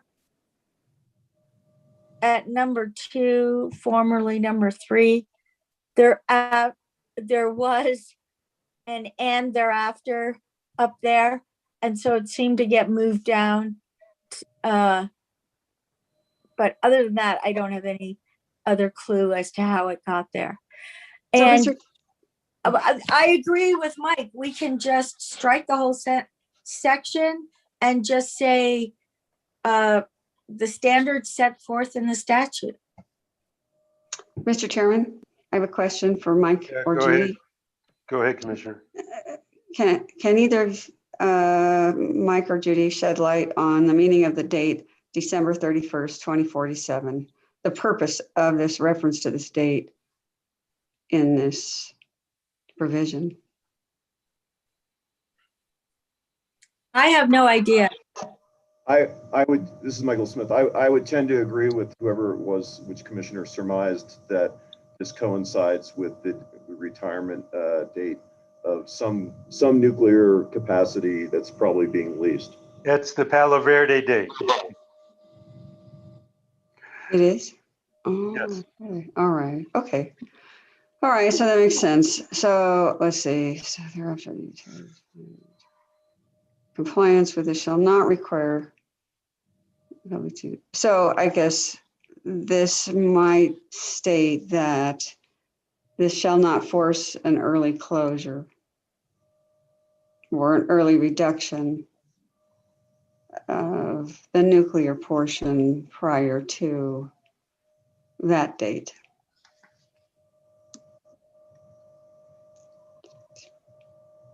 So I agree with Michael. I don't really think this adds a heck of a lot to the rule. I'm not too worried about nuclear to 2047. I don't even want to, there's lots of strong opinions on nuclear one way or the other, but we have no idea technologically what's going to happen there. So I don't even want to, open that can of worms as part of this discussion. But I would be fine eliminating section B under 572.10. Cynthia, it sounds like you're okay with that. So how do other commissioners feel about that? Please weigh in. Well, I think that, certain utilities have been critical of us because we haven't responded with a rulemaking for some of these either statutory changes or new statutes. And I think we ought to take every opportunity to clarify the statute. And I've seen certain rules that really don't expound or expand on the statutory language. They just put it in there as is. And I don't see any harm in just replicating the statutory language in there, unless we feel a certain part of it is really ambiguous. And that's where we run into problems with ambiguity in the statute. And if we feel that 5 and 6, I think I agree with Mike. I think the and thereafter is very problematic. So I'm torn in this case. I want to see clarification of statutes through rules, but I don't want to perpetuate ambiguity in a statute and then remain silent. So that's kind of my take. So you would be satisfied, Commissioner Mastis, if we just took out the and thereafter and left it? I would just replicate the statutory language and be done, at least for now, and see, how this plays out. We're not going to be here at that time, but that's irrelevant. That's irrelevant. But yeah, I'd be good with that. 47, wow. Commissioner Byrd, do you have thoughts on this? I'm putting Jeff on the spot here. Yeah, I would take and thereafter out. I mean, he's somewhat right. We're not going to be here, but it is the rule today, and it needs to be referenced properly. If something comes up in the future, the legislature and commission at that time will have to figure out how to change, based on technology and what changes between now and in the next 15 years, basically. There may be some other changes being made anyway, that the rules have to be redone. So let's just stick with what is in the law that was passed, especially that far out, number 5 there. And so I'm happy with that. I agree with Commissioner Maestas on that issue. And Commissioner Vicente Aguilar, do you have a thought on this issue?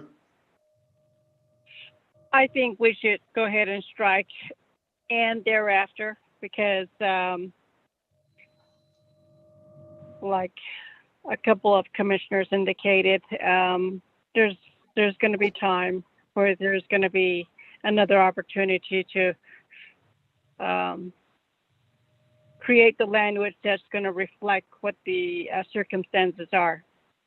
Thank you. Okay, thanks. So, Mr. Chair, actually, I agree that if we strike "and" thereafter, it doesn't bother me that it's in, and I think it's useful maybe in a way for people to be reminded of this provision having to do with the year 2047. And Okay. certainly I had forgotten it. I'm sure I looked at it at some point in the past, but I didn't remember it. So it probably has a little utility being presented just as the law states it in the rule. So I'm cool with that. I can leave the language in. This is not something to fall on my sword over. It's just Right. if we take out that language that deviates from the statute, Right. I'm fine with leaving it in. Right. And so with that, let's move on. Go ahead, Judy. Okay, the next section is a demonstration of compliance with the standard, is by retirement of RECs, provided that the renewable energy was delivered to the public utility and assigned to the Public Utilities New Mexico customers, and that a public utility shall not retire RECs associated with renewable energy generation resources for which it is either traded, sold, or transferred the RECs for purposes of compliance with the RPS. So that's pretty straightforward. That's from the statute. It's not the section of the statute 6216(5) is much larger, and we didn't repeat the whole section.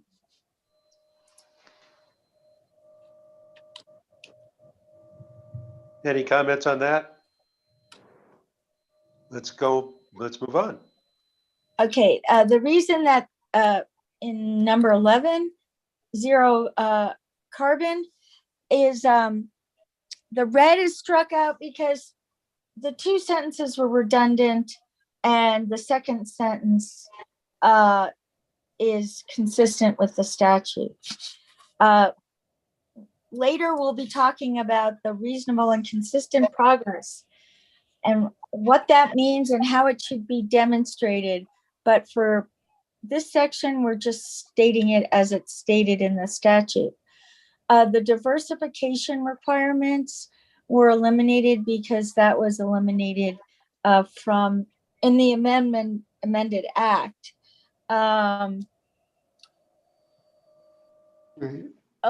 Section 12, many people thought that we should strike the entire section. Sierra Club wanted to keep in the one sentence that's not in red, which is after consultation with the Department of Environment, the Commission may not approve a public utility annual renewable act plan that results in material increases to greenhouse gas emissions from entities not subject to Commission oversight and regulation. I think, as staff mentioned in their comments, there's a lot of problems with this language. It's from the statute. The Environment Department, well, it doesn't, consult with them. It doesn't state exactly how, and they don't necessarily have any rules, regulations, or guidance in place that flesh out what a material increase to greenhouse gas emissions are. And then the part about from entities not subject to Commission oversight and regulation, Sierra Club gave an example of purchasing certain hydrogen energy that may increase greenhouse gas emissions. And I'm not familiar, with the technical part of that. But that being said, we could get rid of this whole section, but I do know that Sierra Club did want to keep in the sentence that you see in front of you. Mr. Chairman, Commissioner Hall. I think, well, a couple of points. Maybe we could clarify what the consultation with the Department of Environment meant, but in my opinion, it must have meant something having to do with the amount of greenhouse gas emissions and not any kind of, just some sort of provision of data. Of course, we don't have a duty to consult with the Department of Environment on how we make our decisions, but maybe we should clarify what that consultation means, which is, in my opinion, should be limited to acquiring data regarding what the increase in greenhouse gas emissions are. So it's more of just a sharing of information. But I think this provision has some merit, and maybe we just have to analyze it some more, put it in our to-do list. But I think it's important. It's, insofar as it sets limits that on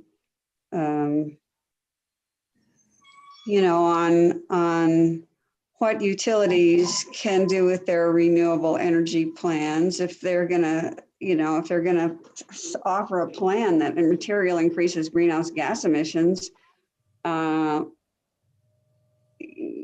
entities that we don't even have oversight over.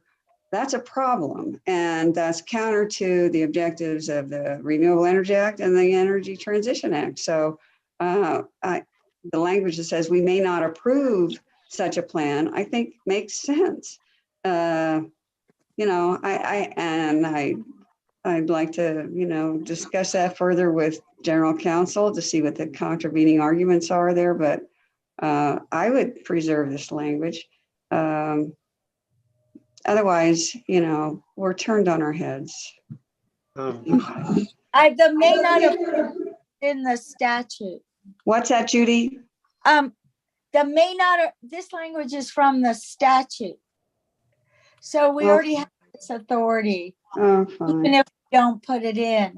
So that's why a lot of the stakeholders stated it wasn't necessary to have it in the rule. I see. And is that after consultation with the Department of the Environment in the statute?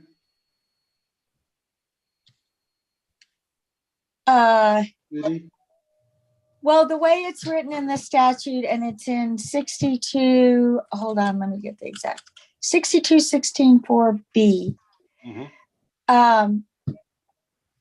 Okay, so in administering the standards required by 5 and 6 of subsection A, which is the 80% renewable and the 100% zero carbon.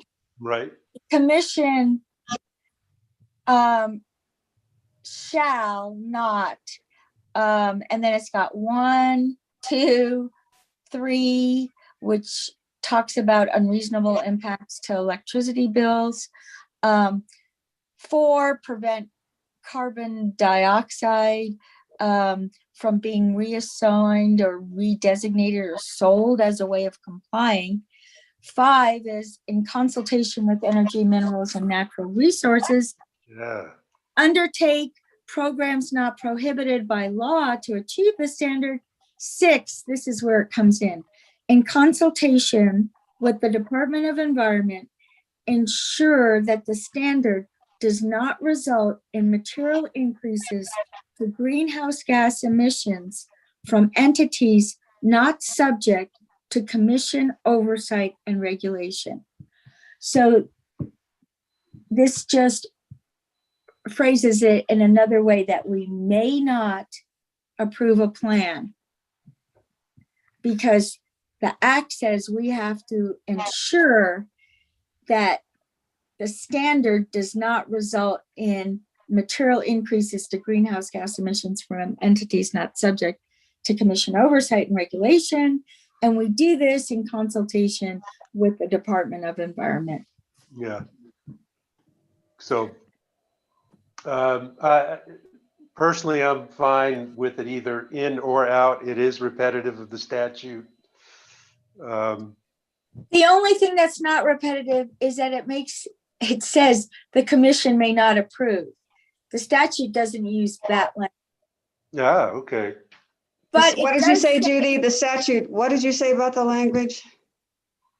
the statute doesn't use the phrase the commission may not approve, but it does use the language, the commission shall ensure that the standard does not result in material increases to greenhouse gas emissions from entities not subject to commission oversight and regulation. So Okay, what was that section again? Tell me one more time, Judy. I finally got to the statute. 62:16 like in boy, I'm there. 6. 6. Oh, yeah, I see. But if you look at the beginning of B, it says the commission shall. Then you go to 6, in consultation with the Department of Environment, ensure that the standard does not result in material increases to greenhouse gas emissions from entities not subject to commission oversight and regulation. But in that language, if everybody wants the language in, just repeat the statute. Otherwise, I agree with Steve, just don't even put it in there. But I think it might be better to rephrase this sentence to accurately reflect what the statute says. And we could do that. That's a good point to make. Yeah, but you can't just offload. That's core to the whole purpose of the legislation, is not to offload to some other entity Right. our carbon mess. I mean, the other points are good too. They're all very good in this part of the statute. So, Judy, do you have a recommendation about this in your own mind that you haven't revealed yet?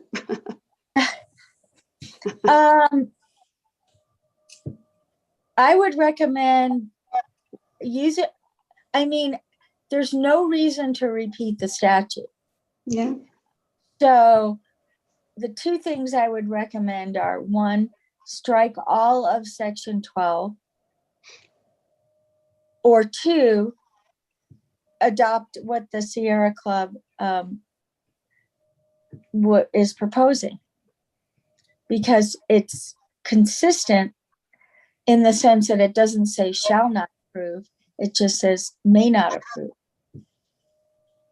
Wait, you're saying you would do that? I would not do that because they're saying may rather than shall. Why should we do that? No, because the statute doesn't give us authority to shall not approve in this case. It just gives us authority to ensure. And so yeah, okay. I Right. would not use the word shall not approve. Okay. I would only go as far as the Sierra Club went, which said the commission may not approve. Okay. But as I said, I would not repeat the language of the statute here. I would strike all of 12 if you don't want to adopt the Sierra Club's language. I like Sierra Club's language under that. Now that I've thought through it, I think it's good the way it is. So Commissioner Hall, I could live with that, but I would take away the first clause of that sentence, after consultation with Department of Environment. Just leave it at the commission may not approve. Well, the statute says that though. The statute specifically says in consultation with the Department of Environment. So at some point you would consult with them. Again, it's very vague as to what that means. Well, I suppose I wouldn't say vague. I just say it doesn't say. But I think we could infer that the purpose of us even talking to the Environment Department would be to get the information on what is the level of greenhouse gas emissions. And they are the agency with the responsibility of measuring emissions and enforcing abatement laws against them. So they are the repository of that information. So I think it only makes sense. We would not have the information without consulting with the appropriate agency with that data on whether or not greenhouse gas emissions had been exceeded, unless we were informed by the utility, but we might want to double check. I'm just trying to eliminate arguments over the definition of the word consultation in the rule and just leave that to the statute. So that's the only. Mr. Chairman. Yeah.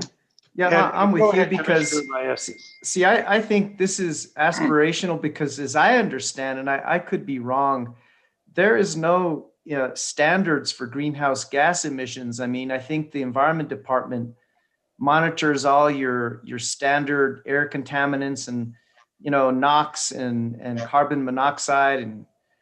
But I'm not aware of any standard greenhouse gas emissions. So I'm even wondering, do they, for example, take maybe a diesel generator that only provides power outside the state and it emits, carbon monoxide? Do they do a greenhouse gas conversion?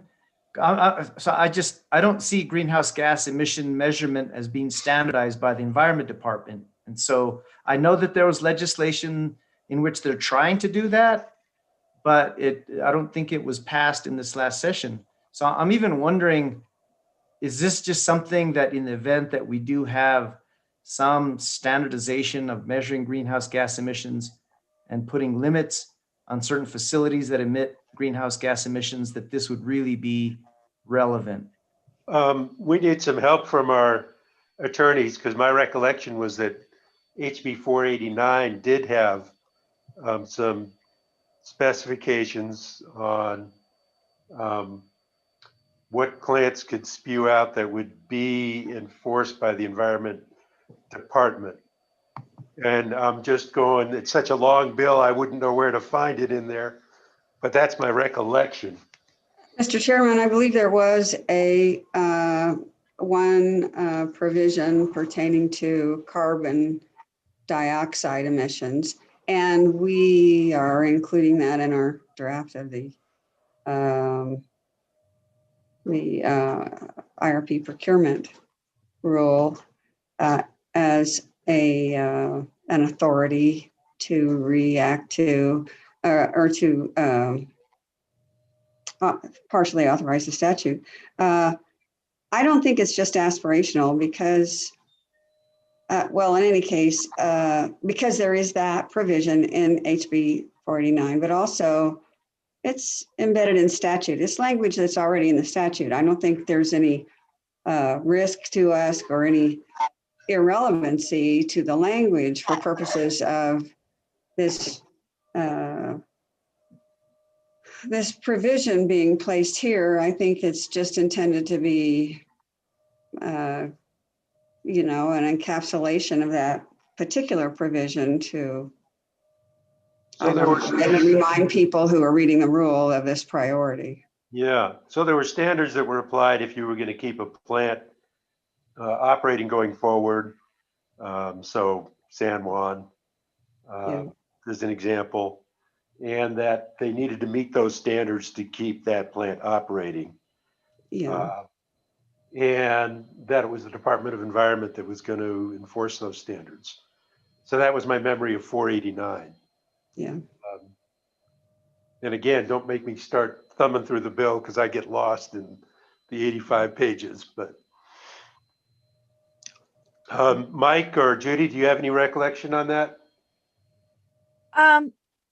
I could look it up if you want me to. I can find it, but it would take me a couple minutes. Yeah. Mr. Chair, I think just including the statutory language, I mean, it is in statute. We can't change that, I would say. And if there's a small variation that the Sierra Club recommended, I mean, I'm okay with it. Okay. May not approve. Yeah. I'm okay with it myself. It does just make hurt to sense. emphasize it. Yeah. I think we're good. And I'm fine including after consultations. It's kind of a nit that I'm bringing up. Yeah. I think it's a useful part. So Okay, Okay, moving on. We're on to the reasonable cost. Before we go any further, again, I just want to check in with Commissioners Byrd and Vicente Aguilar. Are we okay?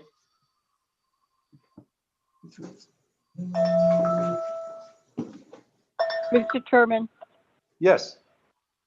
Yeah, I'm okay with that part of the discussion. Thank you.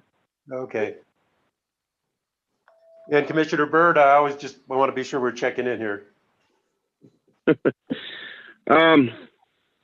Yeah, I'm with striking all of that, but it's already in the language. Keep it simple, but I don't have heartburn either way.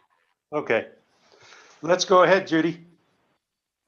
Okay, we're on to section 13, the reasonable cost threshold. What we left in from the old rule was the sentence that the reasonable cost threshold is a customer protection mechanism that limits the customer bill impact resulting from annual Renewable Energy Act plans.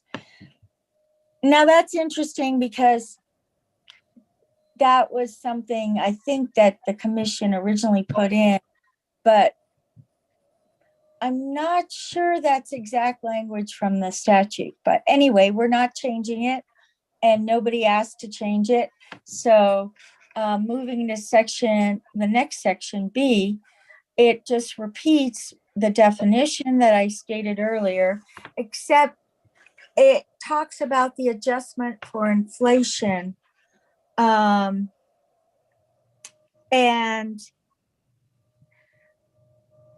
you know, if you want to just read the adjustment, it starts in 2021 by the amount of the cumulative increase change in the Consumer Price Index, urban all items published by the Bureau of Labor Statistics between January 1, 2020 and January 1 of the procurement plan year.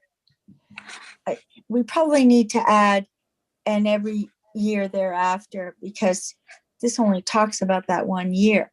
And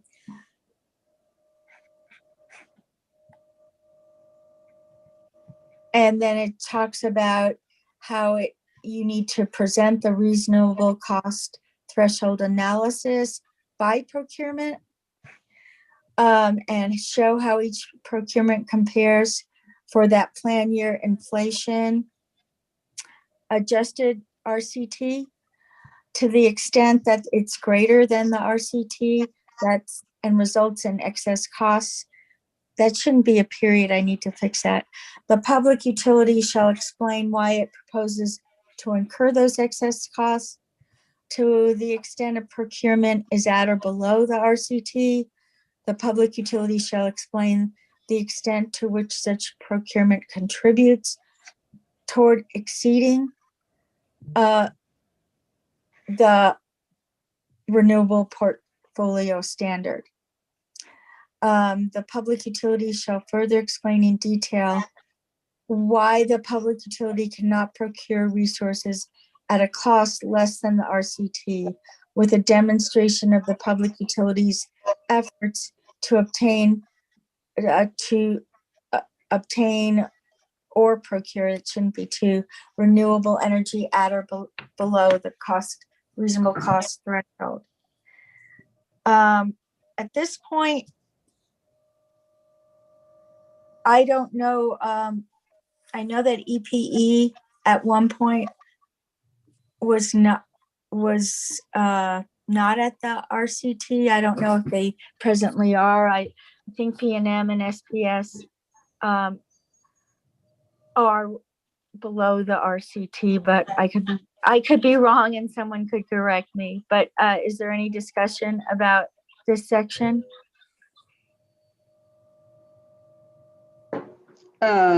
Judy, Mr. Chair. Yes. Go ahead.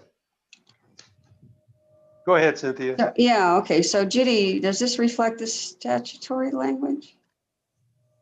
No. This is all added to talk about how to adjust for inflation. Oh, And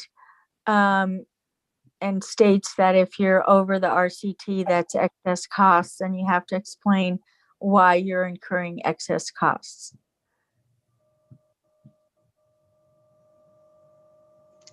I have no problem with it, Mr. Chair. Yeah. I'm surprised that we haven't heard from Commissioner Byrd and Commissioner Vicente Aguilar saying, gee, why the urban index instead of the rural? We're getting squeezed here. Yeah, what does that mean? But Mr. Chair, my hope is that the next evolution of this is going to totally revisit the reasonable cost threshold, only because it's so high now relative to the prices for renewable energy. Not that there shouldn't be any kind of thresholds to protect consumers, but maybe there could be a better indicator that's more reflective of the relative cost of the more predominant energy sources. yeah, I think, anyway. It is terrifically high. I agree. But, sometimes I'm wondering when you look at the whole system's impact, when you're adding storage and everything else, maybe we get closer to that threshold than we think. And, but that's another issue for how we analyze these procurements. And so anyway, it's a fair point. So Judy, ready to move on? Yeah, and if you go into C, it basically states that you're not required to go beyond the reasonable cost threshold. Yep. D also states that a utility that may exceed the RCT may file a waiver request to be allowed to exceed, as long as they explain why they couldn't procure it at a less cost and the efforts that they took. And again, E seems to say the same thing. So I think maybe we need to figure out if there's some redundancy here. Regarding resource selection. Judy, just a question, minor question on the last sentence of part E. To me, it seems awkward. The last sentence, it says public utilities efforts to obtain, to procure. Is it to obtain or is it to procure? That's Or procure. that's what you said, Judy. Yeah. Yeah. Okay. Yeah, that just needs to be, it's just awkward the way it is. Yeah. And let me write that down before I forget it. Regarding resource selection, this is interesting because on our notice of proposed rulemaking, we did have the word competitive resource selection process in there. Oh, there you go. So we have that word in there twice. And we added, so the utility shall select resources to satisfy the renewable portfolio standard through a competitive resource selection process that included opportunities for bidders to propose purchase power, facility self-build, or facility build transfer options. The utility shall determine all commercially available resources. There's another available. I don't think we need two of those. That available through a competitive procurement process, and got rid of approval in the procurement plan, that are necessary to make reasonable and consistent progress toward the zero carbon standard over time. Now, I got rid of renewable portfolio standard, but at times, they're not going towards they're gearing towards the renewable portfolio standard and not the zero carbon standard. So you could add back in and, renewable portfolio standard and or zero carbon standard. The utility shall at a minimum use the net present value methodology to identify the costs of a proposed new renewable energy resource necessary to satisfy the renewable portfolio standard. The utility may propose additional methodologies to identify the costs of a proposed new renewable energy resource. Judy, Yeah, the way you read that, you included the phrase over time. no, I got rid of over time. And if I didn't, I meant to. Well, If it's in dark red, it's stricken. deleted. Yeah, it's in dark red, so it's deleted. But I'm just mentioning to you, you said it. So I wondered if you. I think that was a mistake Okay. on my part. Sorry. Okay. I have no problem with any of this language, Mr. Chair. And I think it's contains the word competitive. I guess, Judy, if it has competitive here, it's probably okay to have it where Steve wanted it, right? I would say so. I mean, we did notice this in the notice of proposed rulemaking. Victory, yay. So,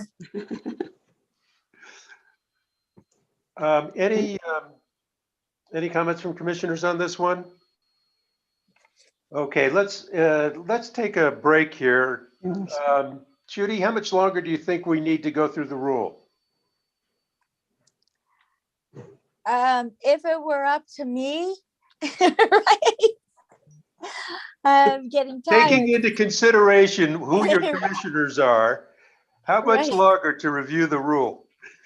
How about, let's say 5 minutes, right? So what I'd suggest is let's take a 15-minute break and see if we can get finished by, say, 1 o'clock. And if we see it dragging out longer, we'll. Oh, no, I could definitely get it done by 1 o'clock. Okay, so let's take a 15-minute break now and clear our heads a little bit, and then I can stuff my face a little bit. And we'll come back at 12:20. Okay. Thanks. See you in a few.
Hey, Jason, is everyone back?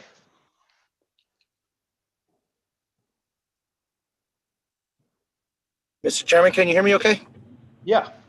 Yeah, I think we are still waiting on a couple here. Let's see. Commissioner Hall is present. Commissioner Byrd is logged in there. Commissioner Mayasas is with us. So I think the only one we need to check on is going to be Commissioner Vicente Aguilar. Can you hear me okay? Yes, I'm here. Thank you. Okay, thank you. Looks like we have everybody present. Mr. Chairman. Great, terrific. Judy, you want to continue? Oh,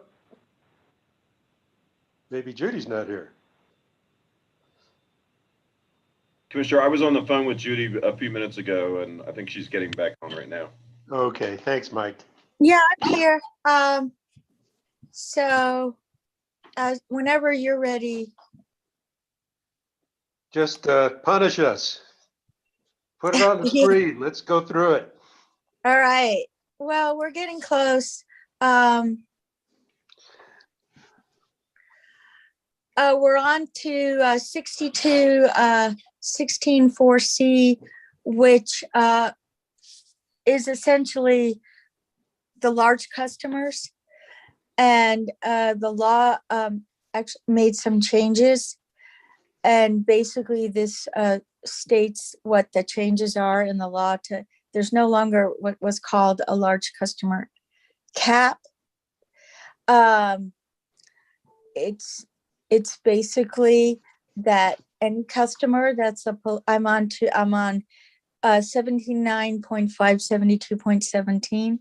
Any customer that's either a political subdivision of the state or an educational institution designated in Article 12, Section 11 of the New Mexico Constitution. So that would be like a city or a university with an enrollment of 20,000 students or more, and that consumes electricity exceeding 20 million kilowatts per year at a single location or facility, and owns renewable energy or hosts such facilities through a renewable energy purchase power agreement, shall not be charged by the utility for power purchases of 1 year or less, or fuel on the amount of electricity purchased from the utility equal to the amount of renewable energy produced or hosted by the customer. So that's pretty self-explanatory. And then what's added here is certifying to the state auditor and notifying the commission of the amount of a renewable energy produced at the customer-owned or hosted facility. That's part of the act. That the financial benefits accrue upon the effective date of the act and shall be reflected in customer bills each month, subject to true up and reconciliation. And then the provisions of this section shall not prevent the utility from recovering its reasonable and prudent fuel and purchase power costs. And the rest of it is not new. The rec section is not new, except if you go down to the next page, it's C2.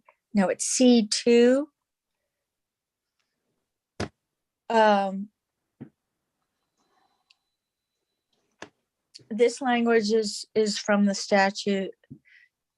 Unless the certificates, it's in yellow, unless the certificates are from a rate-based public utility plant, which in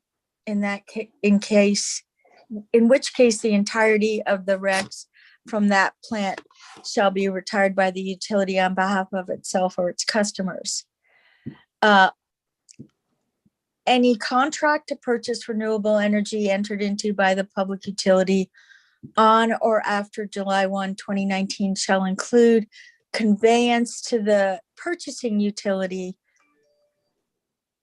all of the recs and the entirety of those RECs shall be retired by that utility on behalf of itself or its customers, or subsequently transferred to a retail customer for retirement under a voluntary program for purchasing renewable energy that was approved by the commission.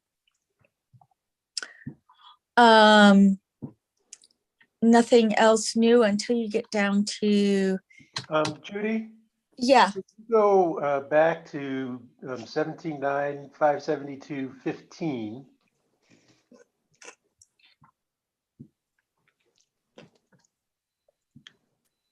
That's the Renewable Energy Act plan.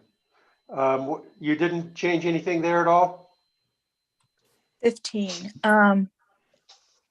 So I was particularly. Oh, you're right. I did. Mhm. Sorry, I skipped over that.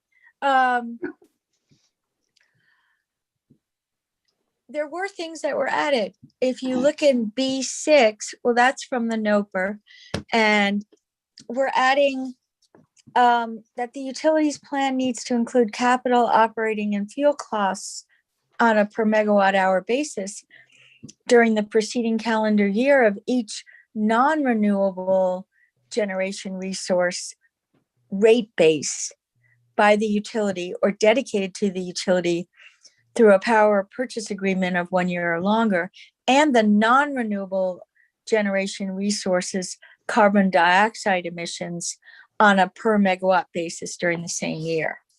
But that was in the NOPR. And then in 8, also in the NOPR, was testimony demonstrating that the cost of the proposed procurement is reasonable compared with the price of electricity from renewable resources in the bids received by the public utility to recent prices for comparable energy resources elsewhere in the southwestern United States. No, that was in the NOPR.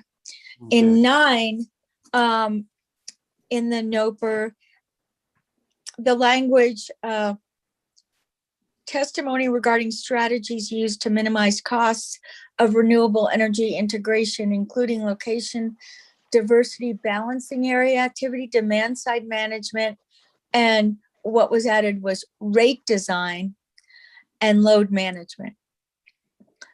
11, 12, and 13 were all added subsequent to the NOPR.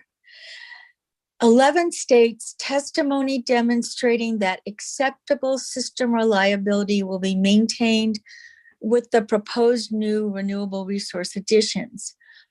12, testimony demonstrating that the cost of the proposed procurement is reasonable by comparing the price of electricity from renewable resources in the bids received by the public utility with recent prices for comparable energy resources elsewhere in the southwestern United States. But that seems to be exactly like 8. So I'm not sure if we need 12 because we have 8. That being said, 13, information including exhibits as applicable that demonstrates that the proposed procurement was the result of a competitive procurement that included opportunities for bidders to propose purchase power, facility self-build, or facility build transfer options. 14, in the NOPR, we added that the plan is in the public interest, considering factors such as overall cost and economic development opportunities. We added 15, testimony demonstrating consistency with the last IRP filed, and if not, why it is inconsistent, and a catch-all, any other information the commission may deem necessary. Would Commissioner Fishman or anyone else want to discuss these? Yes, Mr. Chair. Yeah, I have a question too. Go ahead, Commissioner Hall first. Well, in number 12, the business about comparing prices with others in the Southwest United States, that really does look almost identical, if not identical, to number 8. So one of them should be deleted. And and then otherwise, I just had a question of Judy. So is there a statutory requirement that subsequent IRPs are supposed to be consistent with each other? It says, I mean, 15 says testimony demonstrating consistency with the last filed IRP.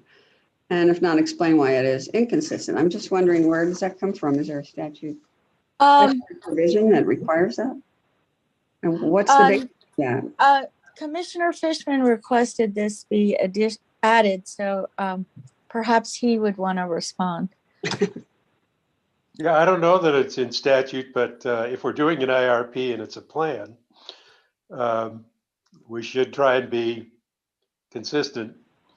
And if there's a change, then note the change. So it's just being sure we're not spinning off in a different direction than we determined through our other dockets. I guess that was the subject of. Fine with me, but except I don't know if it were to be challenged, I don't know, it could be defended on the basis of a statute, but it certainly makes a lot of sense. So, okay. On that point, Mr. Chair, of the IRP consistency, I thought we had a big discussion about the new IRP rule and how in 2019, it was the subject of much adjudication with regard to ensuring that there's consistency with the IRP. And it seemed that we've downgraded the IRP to a planning tool and a compliance filing. So I'm wondering, is the pendulum going in the other direction? Because again, it just seems that the IRP has been diminished somewhat. My sense, and Cynthia, you're working on the procurement rule, is that it is swinging in the other direction because, at least in the drafts I'm seeing so far of a proposed procurement rule, they're tying it much more tightly to the IRP. And that would, to turn it kind of into one integrated procurement process, so that the IRP isn't just kind of floating out there.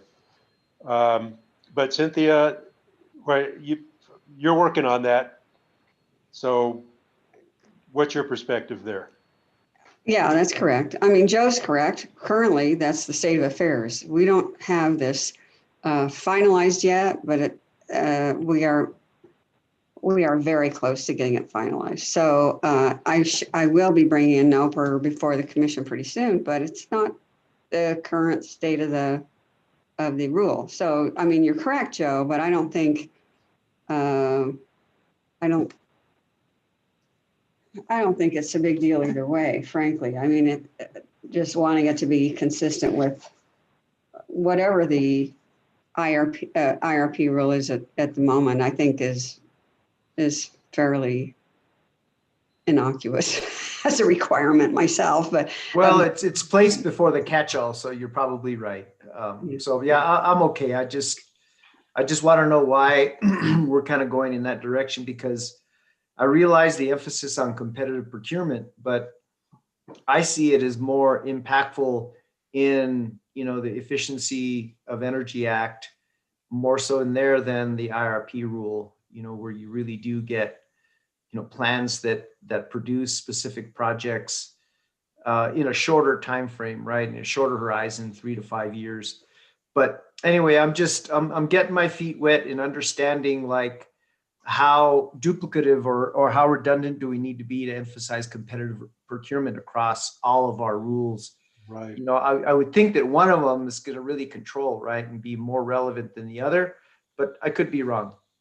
Well, so I'm just going to add a little more flesh to what I'm reading in the current draft of the IRP/procurement rule, is that the IRP is going to be generating a pretty specific set of needs that will then generate an all-source RFP that will address the next 3 to 4 years.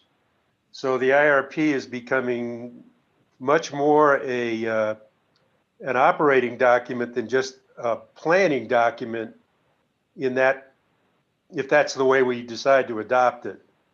So when I put that in there, that was what was in my head. Okay, thanks. It makes sense.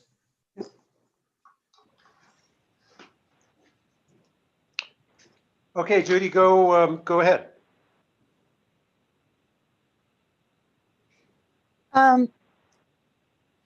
You kind of cut out. Am I to move on at this point?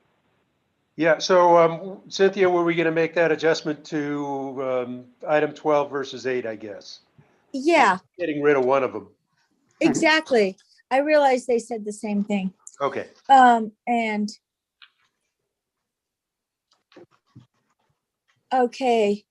And then I guess we did also move. Uh-oh, something happened to my computer. So hold on 1 sec. I gotta refresh the screen. And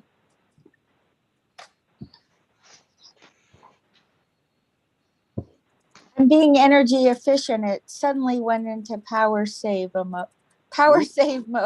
Ooh.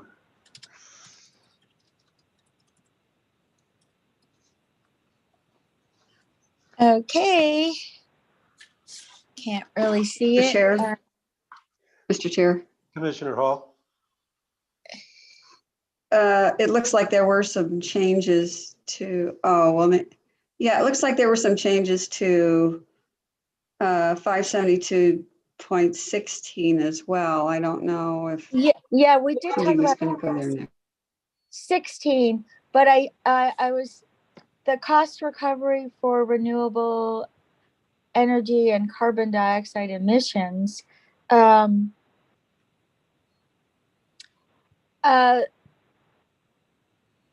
notice of proposed rulemaking added in A, cost to comply with electric industry reliability standards and the delivery of renewable energy and zero carbon energy. D, again, fixed what I formerly have referred to as the large customer cap, and it just reiterates that that they will be able to get that immediately as of July, as of the effective date of the act. That shouldn't say July 1, it should say the effective date of the act, and shall be reflected in the customer's bills subject to annual true-up and reconciliation. This adds that the financial incentive that we talked about earlier shall be recovered or credited through a separate rider during the calendar year following the determination of the financial incentive and subject to reconciliation for under and over recovery in a subsequent calendar year. That makes it clear that the customer will see the financial incentive through a separate rider, and it will be subject to reconciliation. That's something that's new and it's not in the act. G and H were in the NOPR, and those were previously considered. I went through 17, which is the customers qualified pursuant to section 6216.4.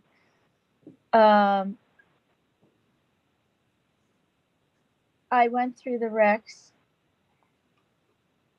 and I'm on to 17.9.572.19, voluntary renewable tariff.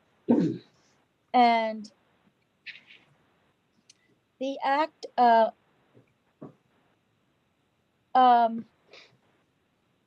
this was a little argued among different participants, but consistent with the act, this states that the commission may require that a public utility offer its retail customers a voluntary program. 4, purchasing renewable energy that is in addition to electricity provided by the public utility to the renewable portfolio standard under rates and terms that are approved by the commission. So previously it read may offer, but it was changed to may require. And for some reason, I'm having trouble with one of my screens, but this is, I believe this is consistent with the act. And does anyone have any questions about this section? Mr. Chair, you're muted. But so I'll talk. Go ahead. Only just the question that Judy answered, which is that consistent with the statute? And I guess you think it is, Judy, right? Well, as I said, I'm having trouble with my screens. I'm trying to find the exact language of the act, so hold on. Yeah. Here it is. Okay. What section is it? When you find it, tell me. It is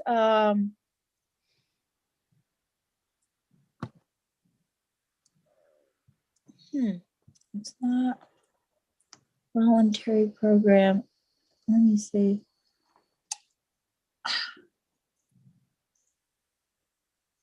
Let me see.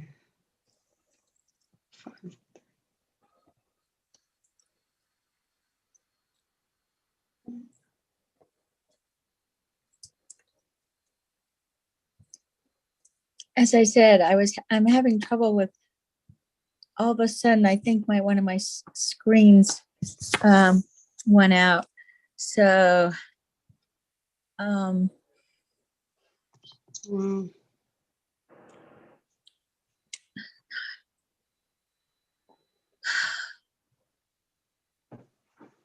not 6.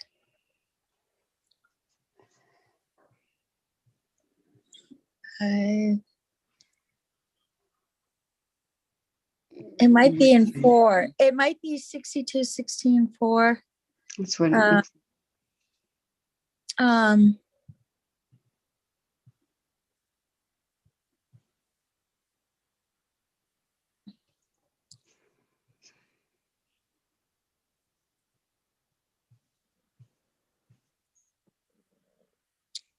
62, 16, 7. Okay. I believe is the Yeah. section. And it says, the commission may require that a public utility offer its retail customers. right. So as I said, it's consistent with the act because that's what the rule says. You see? Mm-hmm. Yeah, that's good. And continuing on, it says that in C, all renewable energy purchased by the retail customer through an approved voluntary program shall have all associated RECs retired by their customer or on the customer's behalf by the utility. And the certificate shall not be used to meet the utility's RPS requirements. And it's excluded from total retail sales to New Mexico customers used to determine the RPS requirements. And it's not subject to charges by the utility to recover costs for complying with the RPS. Regarding the next section, there were not very many changes made regarding the annual report, except this was the subject of a little bit of a discussion when we get to G. CCAE and WRA wanted a straight line demonstration by the utility that each report would show an incremental increase towards meeting the next RPS standard. So if you were in between like 60 and 80%, it would show like a straight line between the 60 and the 80%. Staff did not recommend that, and the utilities did not recommend that. And what you have here is pretty much what staff recommended the report include. Which provision are you on, Judy? I'm sorry, I got distracted. I am on 17.9.572.19G, like in Go. Do you see it, Commissioner? Yeah. Oh my God. Describe, well, it's can't- on the screen. Oh, right. Well, my graph should be the same, but okay. I'm looking at F. The screen's showing me F. You're in G? G, it's the big yellow. Oh, it's G. block. It's yellow, right, sorry. Right. Describe and tabulate the utilities compliance with its renewable portfolio standard for a given report year, and describe how the compliance relates to the first year of a new renewable portfolio should be to the first year that a new renewable portfolio standard becomes effective, as in subsection A of 6216.4 and 10. And describe how the compliance relates to the first year. So rather than requiring like a numeric incremental straight line, they're just asking for a description of the relation between the particular years where they're at in the RPS and how it relates to the first year in the group.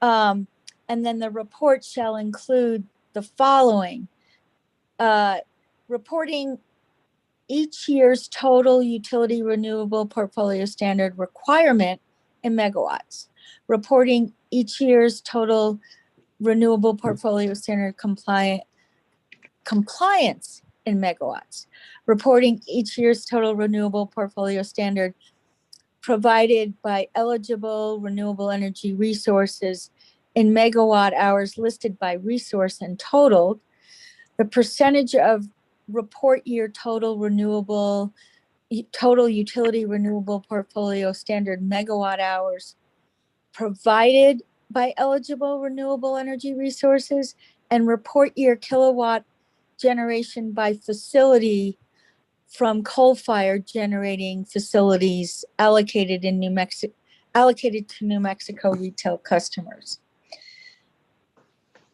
So these are the reporting requirements essentially that staff recommended, and it does not adopt the recommendation of CCAE and WRA to have a straight line requirement.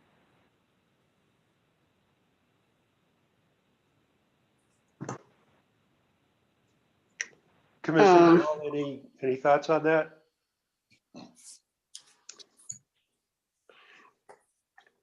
Well, it's good to get the data, but it's good to get the information. Of course, if you don't have a straight line or something that looks like a reason, something similar to a straight line, then the argument can be made that that's not reasonable and consistent progress. So I assume that's underlying their desire for that, and I tend to approve of that. I know I've seen a line of one utility that a line of their, and I can't remember the exact metric, but it could be their expected consumption of renewables or I'm not sure what. I'm sorry, I can't remember it right now, but it was wavy and there was a bump right before each milestone and the renewable portfolio standard. And the bump indicated more use of fossil fuels and immediately prior to each milestone. And I wondered what gave it that consistent shape, because it didn't happen once or twice. It happened at least 3 times in this line, and indicated a pattern of planning, I think, by the utility. And I thought that was something to investigate further, and that has bearing on this. And I think that while G provides some utility here, it doesn't address what was desired by the other parties, but that doesn't mean we can't get to it ourselves anyway. But the objective is here is to provide some guidance to the parties. And I guess this to me seems like an issue that's one we need to kind of put on our discussion list in the next 2 weeks, because I'd like to look into it further, but now is not the time.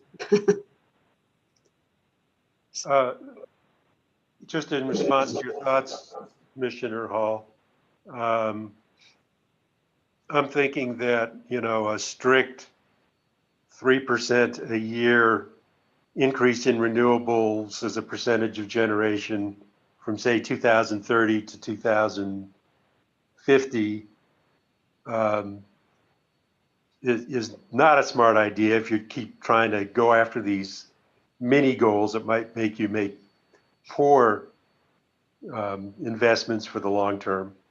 But on the other hand, you need to see some demonstration of reasonable progress, and that this maybe still falls a little bit short of that, and that maybe we can improve that a bit, so that you may go a year or two without adding any new renewables, but you should have a sense that you are going to get to a point where you're making that consistent progress. And this kind of captures it, but it doesn't look forward very much in fact, it doesn't look forward at all, I guess. And that maybe we need to take a look at whether we can ask for a little more forward-looking information as we address that issue.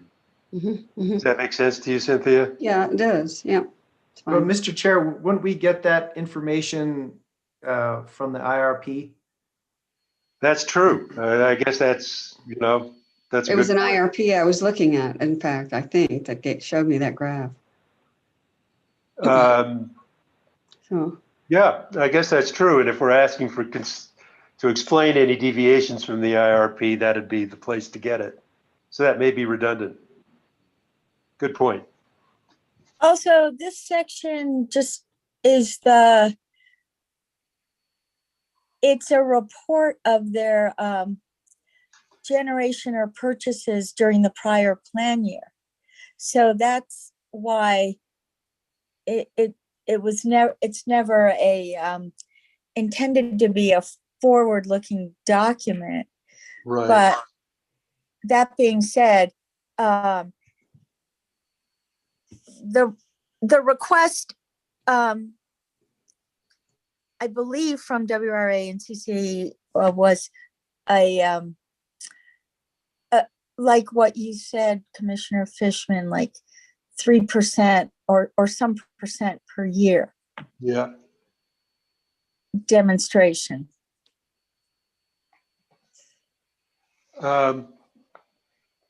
Okay. So I've just got it listed as an issue. Okay. Anything else on this section? No, and then the rest of this is the deletion of the rural electric cooperative portion, which I said is going to have to be the subject of an entirely different rulemaking. And unfortunately, there's just doesn't seem to be enough people in the commission to do all these rulemakings that we need to do, but we're trying. Yeah, we know. We appreciate all your efforts.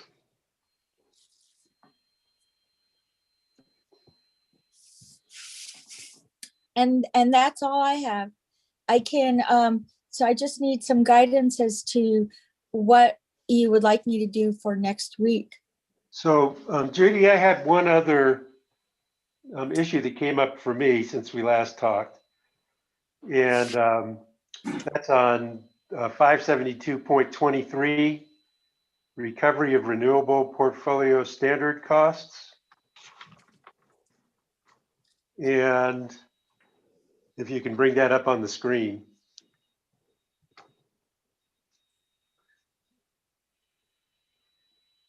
Oh, you've eliminated it. Yes. Yeah, because it did not, it wasn't something that was required by the act amendments. That's good because I had several issues with that, so eliminating it works for me. Okay.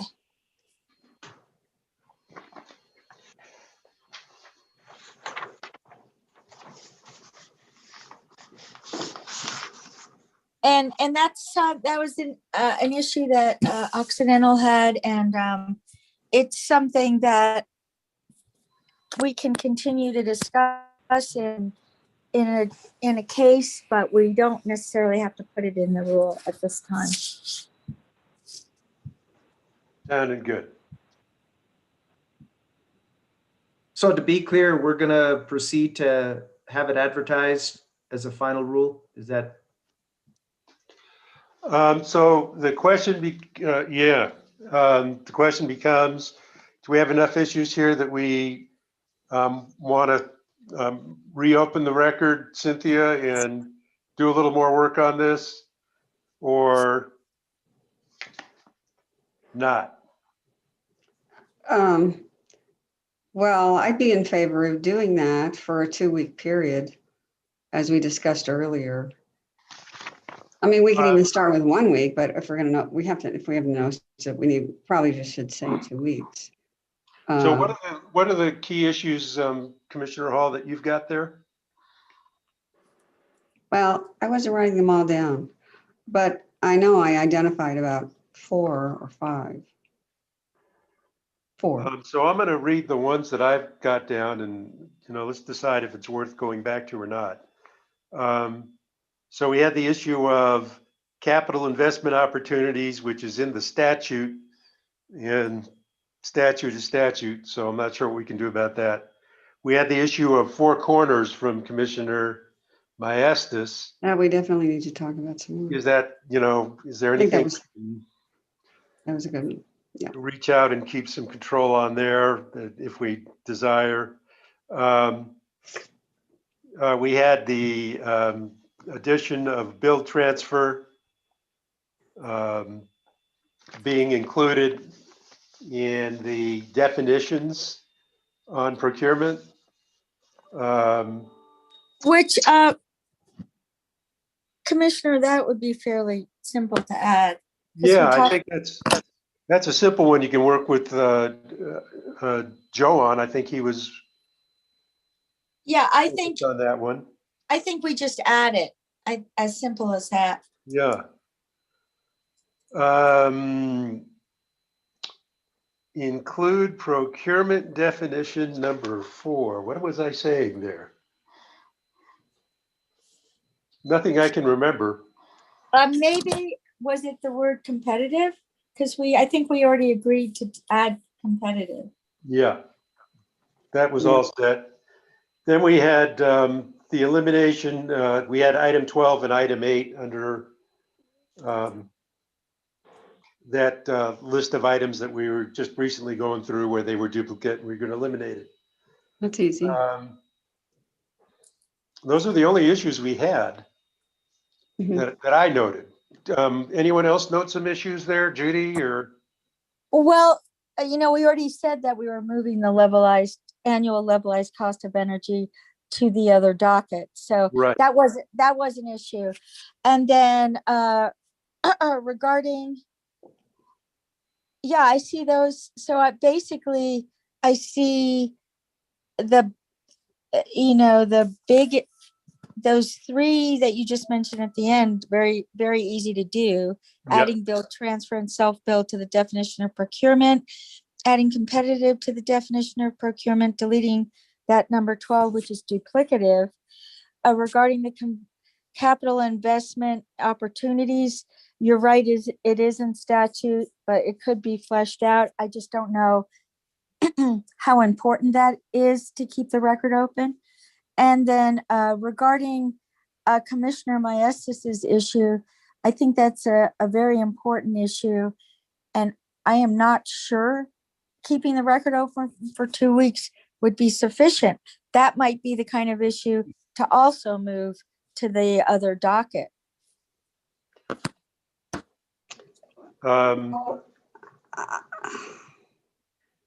Yeah, Do you to wanna- me, so Commissioner Hall, I'll just say this real quick and then to you. To me, it feels like Four Corners is the only substantive issue that's out there. The rest feels like it's cleanup that can be handled with Judy. Could be. Well, I think that Mike just recommended taking out and thereafter from the 80% RPS, but I was hoping we could add some clarifying language about limiting nuclear energy. But we already talked about that, but it would be nice to hear what stakeholders have to say about that. Even if we just ask them, how do you interpret this? Do you interpret the 100%, zero carbon RPS to include the 80% RPS or not? I'd still like to at least probe the issue and ask them what they think, while still, I think, accepting the guidance from Mike to stick to the statute at this point. And I would support that. Okay. Other commissioners want to weigh in on this? Mr. Chairman? Yeah, go ahead. I think our general counsel is correct on that. I think we need to refer back to our statute that's already set in stone on the Four Corners issue.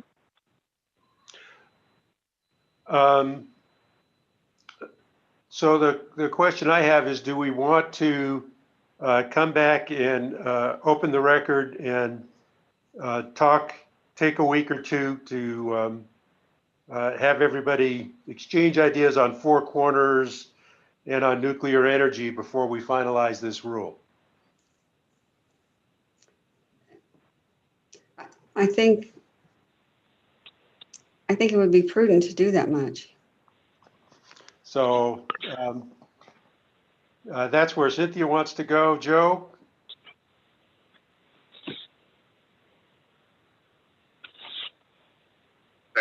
That's fine with me.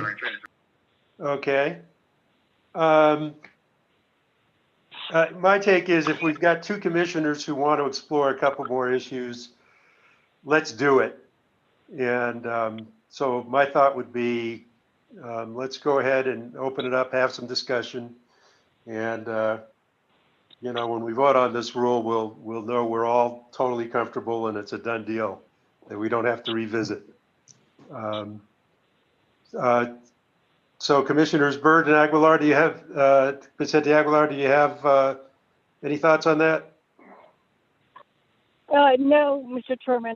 Yes, if there's more analysis that needs to be completed, that's fine with me. Thank you. Okay. And Commissioner Byrd, will you survive if we do that? No, I agree. Let's open this back up and make sure we got it right. Okay. Thanks, folks. So then- I just have a question. So would I bring back an order next week to reopen the record to ask Commissioner Maestas' question about whether the zero carbon standard includes the 80% renewables? I guess, would 2 weeks be enough time to have everyone file? They would file briefs, but then they would probably want to file response briefs too. that's the first thing. And then the second thing is, would I also grant a variance to EPE, SPS, and Yeah. P&M all to postpone their filings Yes. by a month or 3 weeks, or I would need a little guidance on that. Yeah, well, this is something I believe my staff can talk on. This is just procedural. It has nothing to do with the record itself. Could staff comment on this, Mike? Sorry, I had to unmute myself. Comment on which specific issue? The variance from the filing schedule. Right now, May 1st would be EPE, June 1st would be P&M, and July 1st would be SPS. Yeah, I mean, it's procedural, but I'm not sure how much that would affect staff, but yeah. I just want to know if staff is okay with that, if they can live with it, and just in their calendar, scheduling their work and such, if Yeah, it creates problems. Yes, I think you can ask that. Yeah. So, John, you may want to get on and let us know here. Yes, commissioners, good afternoon. I think the impact from a procedural standpoint is that if we delay these by a month, so that would mean that SPS would file on August 1st. They're the last of the three. And so that it potentially squeezes in the statute, there's 6 months for the commission to issue a final order on each case. So, and I would think those would need to be done before the first of the year. That would essentially squeeze SPS to 5 months. And as Mike said, I don't know if it has so much of an impact on staff, but I think it has an impact on the agency as a whole, processing it through litigation process and hearing examiners and the general counsel. You'll want a recommended decision sometime before Right. the final order is necessary. So I mean, it does squeeze the process, and that would be my take on it, commissioners. Thank you. Ashley, are you on? I don't see him. Mhm.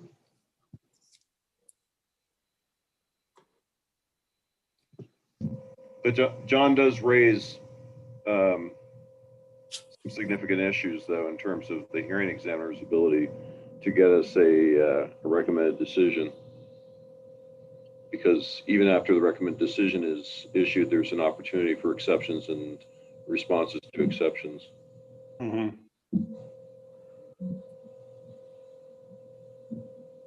Judy, what do you advise?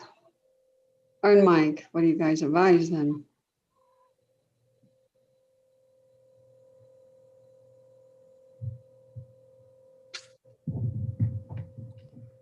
Well, my advice, I don't know if this is what you would prefer, but would be to bring back a final rule next week and ask about that issue in the docket of 2158. I mean, it's given the fact that it's an important issue, but it's not an urgent issue.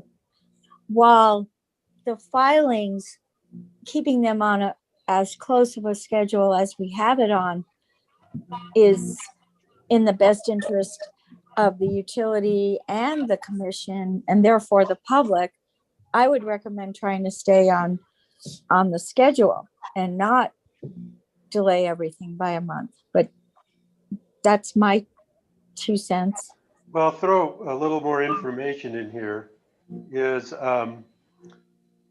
So my new assistant starting on the 12th, his name is Robert London. I probably mispronounced that, but Robert's not listening. And he's coming over from the AG's office where he's been an attorney working on utility issues. So he'll really be able to hit the ground running. And I was thinking that we could get him focused on the subsequent docket first thing as he comes in, so that he could, if we move this stuff over to the new docket, which is not my preference, but if we do, we'll have somebody able to start working on it immediately. So I don't know how that affects people's thoughts on how to address this, but I thought I'd throw that out there. Chairman Fishman, this is Ashley Schonauer. Oh, yeah, Ashley. Yeah, I was listening to you folks on YouTube and just thought I'd climb back into Zoom. Okay. So we wanted to hear your comments on operationally what pushing things back a month would do to you.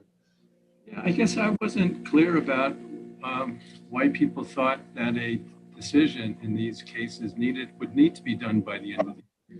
I think we need 6 months. The statute, I think, provides for 6 months to decide the case. There might be a little bit of a delay in the implementation, maybe, of some of these procurements.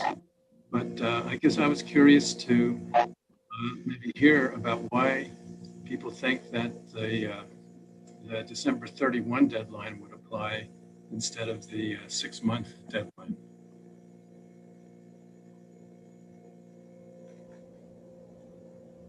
Ashley, that was John who stated that. Okay, John, explain yourself. Mr. Chair and Commissioners, I think Ashley is correct. I mean, I'm confident Ashley is correct. The deadline is 6 months after the application is filed. But I think his comment about the delayed implementation may be an issue that would have to be addressed during the case, whether that would have an impact on the utilities' plans to implement the procurements. So it may not be as critical as I was thinking, but it's just the way that it's been done for so many years that, and I believe the utilities plan that way. So I don't think it's a statutory limitation. I'm sure Ashley's correct about that. Okay, so Judy, now what's your recommendation?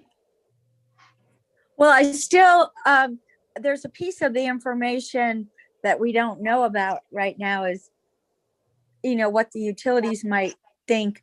I don't even know, for instance, if they have contracts in place, planned procurements, planned beginning of construction. I don't know any of that. But that being said, I agree with what Ashley said. The statute says 6 months, so the commission has 6 months, and it would be on the implementation side that would get delayed. Okay. It seems to me the temperature of the commission is, if that's the case, we'd prefer taking the extra month. Please jump in if I'm misreading the commission's thoughts on this, any of the commissioners, and that we would, out of an abundance of caution and thoroughness, just take the extra month to explore those couple issues, and get an order next week to start that process. Commissioners, it's Michael Smith. Fine with me. Yeah, fine with me. Yeah, Michael. Well, I was just going to saying I could get in trouble for this, but just looking at the rule where it sets those deadlines, we do have them staggered, and it's really only El Paso Electric that's due on May 1st that would really be impacted. I mean, we could run the next one after that is PNM, which is due on June 1st. I suppose we could just delay Yeah, by 1 month, and then we're not pushing everybody back into right. the next year. Good solution. I'm That's a certainly good open to solution. that. Yeah. I'll regret that come December, but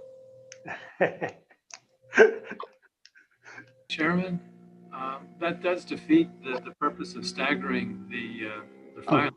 I mean, it does then require, all the parties to be working on those two cases, probably doing those two hearings for those two plans at the same time. So that is an issue for the hearing examiners. Yeah, yeah. Well, yeah, for hearing examiners, but also probably more an issue for the parties. I mean, we're not going to probably have the same hearing examiner in each of those cases.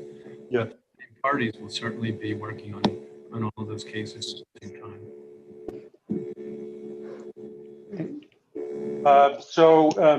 Even if it wasn't an issue, then anybody who's wanted to keep their date and the logistics weren't an issue, they could still do that, correct?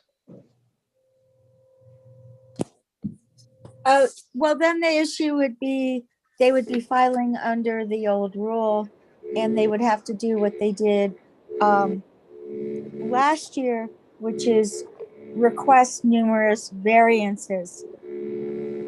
I'm talking about the other two, Oh, the non-EPE folks. Yeah, I think the rules establishes a deadline. It says that they have to be filed by a certain date. It doesn't prohibit a utility from filing prior to that date. Yeah. So if we did if we granted everybody a 1 month extension to file, if someone decided they didn't need to take advantage of that, they could still file on the normal date. Correct? I assume right now under the rule, Ashley's correct, it's no later than a certain date. I think, as Ashley stated, staggering is beneficial to all the parties in the proceeding, so that testimony isn't all due on almost the same date and hearings aren't almost on the same date. Okay. I would just point out the rule. What you're reading is the proposed rule changes, it looks like. I think under the current rule, it does say that the filings are supposed to be made on May 1st, June 1st, and July 1st. Actually, Mike, you're right. We changed it in the new rule to give a little more flexibility, but you're right, the old rule had a specific date.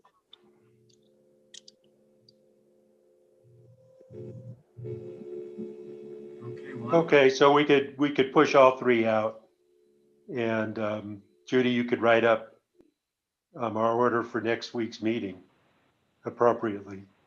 Okay. And I'm not hearing any objection from the commission. Okay, terrific. All right, anything else on this item to discuss? Not for me, no. Okay, so we're going to move on to communications with Jason Montoya. Thank you, Mr. Chairman. Commissioners, can you hear me okay? Yes. Okay, good, because I had to change locations during the break, but real quick, I don't have much. We had a pretty productive meeting with the division directors yesterday. I have asked them to start putting a task list together so we can transfer information over to Wayne. I have been in contact with Wayne and have brought him up to speed as much as possible. And I do anticipate that we'll continue to have dialogue this week and next week before the start date. real quick on the Bochum building, not much more has happened. We were able to do a walkthrough last Thursday, and they're still proceeding with the tenant improvements. Unfortunately, we had to make some modifications to the hearing room that we were trying to replicate over at the PERA building. And so Ashley and Anna were very helpful in trying to come up with a solution. I am working on a parking plan, and I hope to have some more information available to the commissions next week. I'm still waiting to hear back from the city.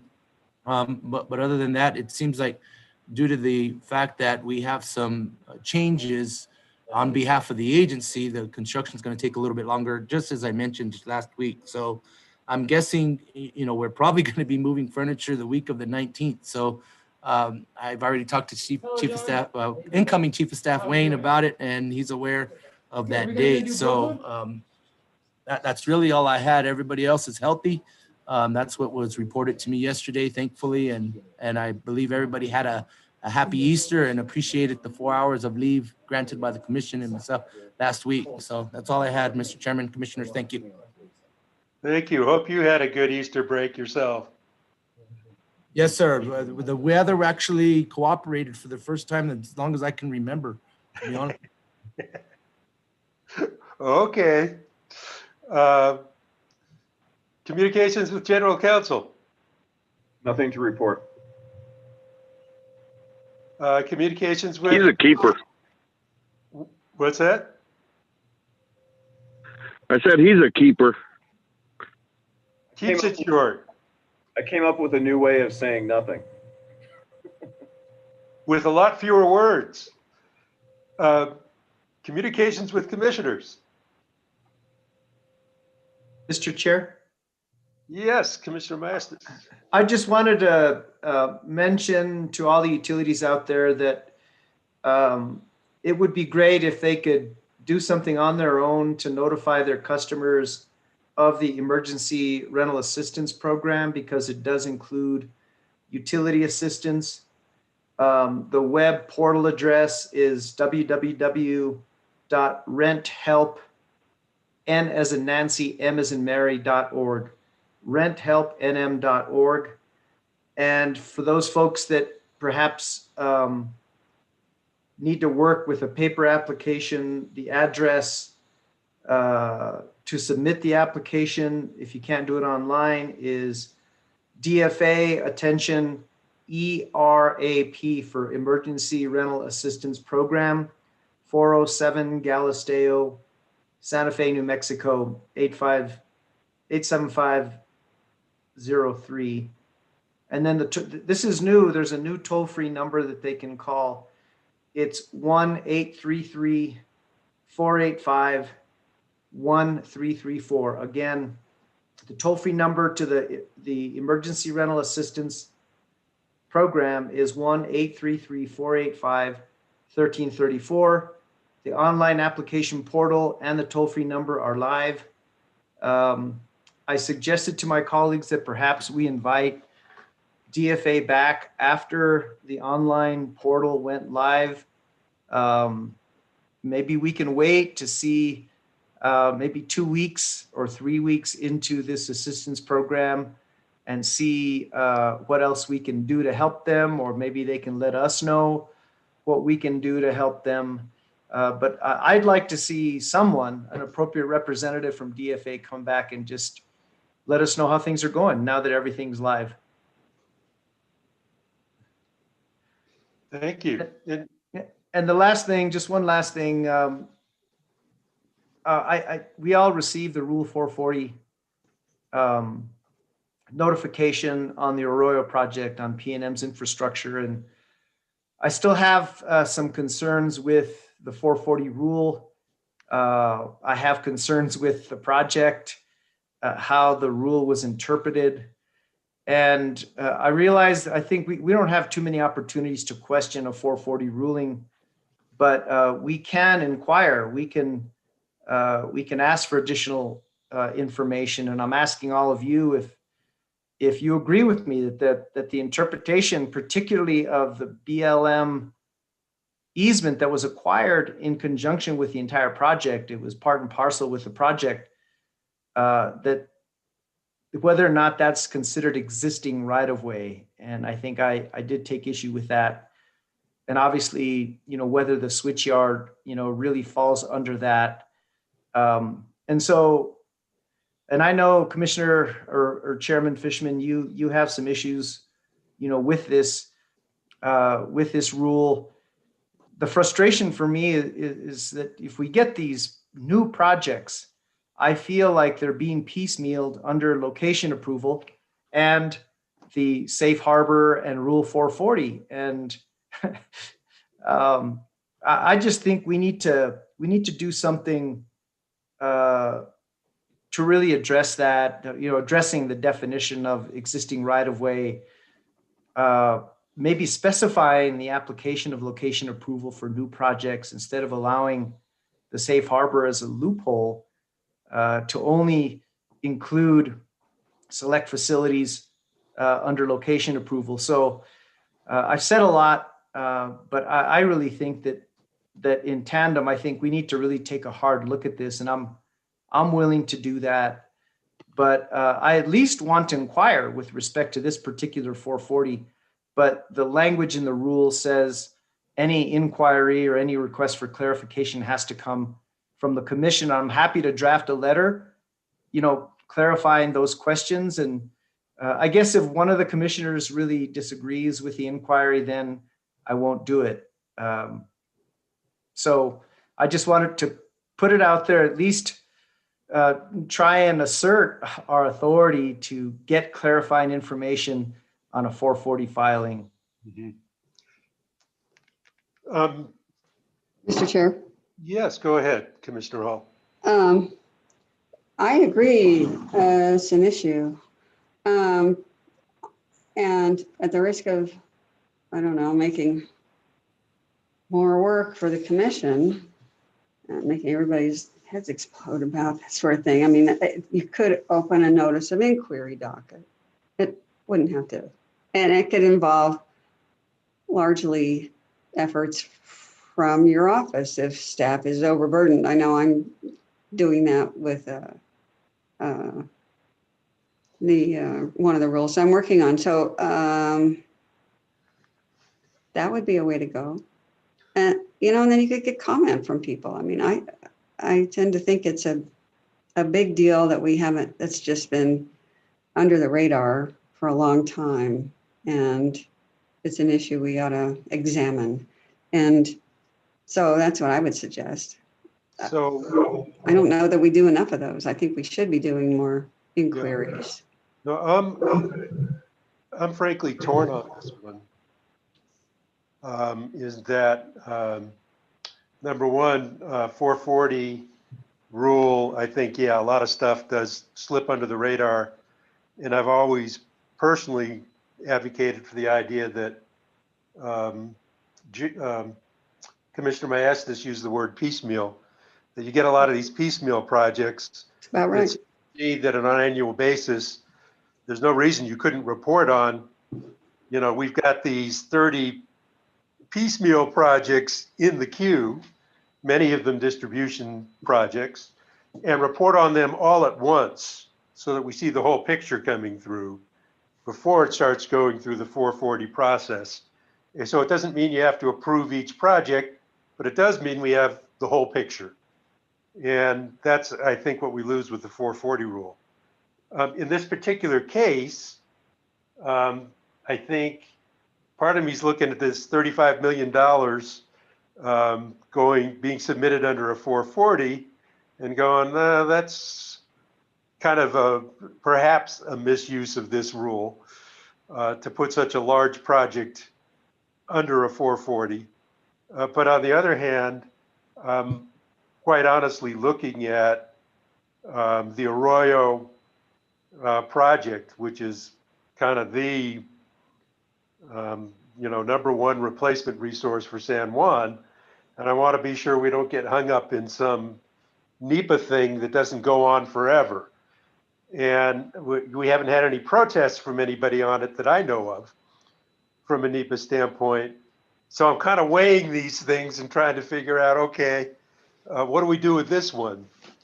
And so that's the dilemma for me. Well, I agree. It just that now looking at both proceedings together, things are a little more clear, but there's still unresolved issues like the easement, whether an environmental assessment was done on the easement itself on federal land, I might add, and the invocation of safe harbor around the tap line easement that that they called right of way. And so I understand there were no protests, and it's way out there, in the sparse desert. But I really think that we do need to start at some point to really look at our rules and make sure that they make sense. Because in reading the intent of location approval, it seems that safe harbor seems to undermine the intent of location approval. So I'm open to, if you want to put an agenda item on for next week addressing this, I think it's a good idea, because I got to admit, I looked at that 440 and I've got it going, gee, no matter which way I go on this one, I feel like I'm violating some principle of good regulation that I should be adhering to. So I'm a little queasy. I could do that, Mr. Chair. In the interest of time, I'll put something together. That'd be great. Thank you. Okay, so Mr. Chair. Yeah, Commissioner Hall. So I have one more item, and I'm sorry to have to be at the end of the day, and so it's been a longish day, not one of our longest, but long enough. But I wanted to draw this one matter to the attention of the commission. I received an email last Friday from NARIC informing me about a technical conference that's going to be held by FERC on June 1. And FERC had communicated to NARIC that they had a series of questions, and they were seeking input from interested parties, especially commissioners, insofar as they communicated with NARIC. And so NARIC sent these emails out to commissioners. It may be that others of you here got it. I would think possibly because they sent them out to all the committee members of NARIC.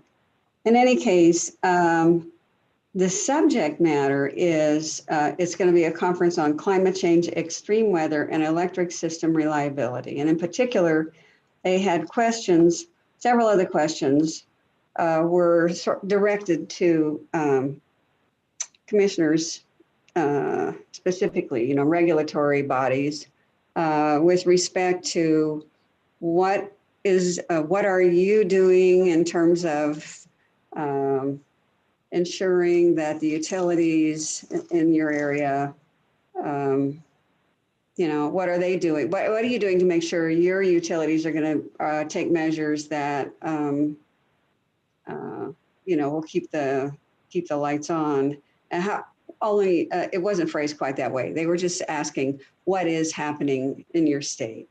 Are you taking any measures? If so, what are they? I mean, it was not put in terms of please report to us whether or not you're doing enough, but they were seeking information. And, we do have a docket open to do just that, in which we've propounded numerous questions, inquiring these very questions. What's happened? What went wrong, if anything, for a utility? What measures are they planning to take? And things like that. So I was thinking it might be worthwhile for us to gather what information we do have. I mean, we haven't gotten very far along in that docket, but I know we've propounded the questions, and I'm not sure if the answers will be coming in advance of the deadline for filing these responses. I think that deadline is April 15th. So the timing may not be good to explain whatever the responses are, but in any case, we could, if we wanted to, describe that we are certainly pursuing getting that sort of information with the objective of trying to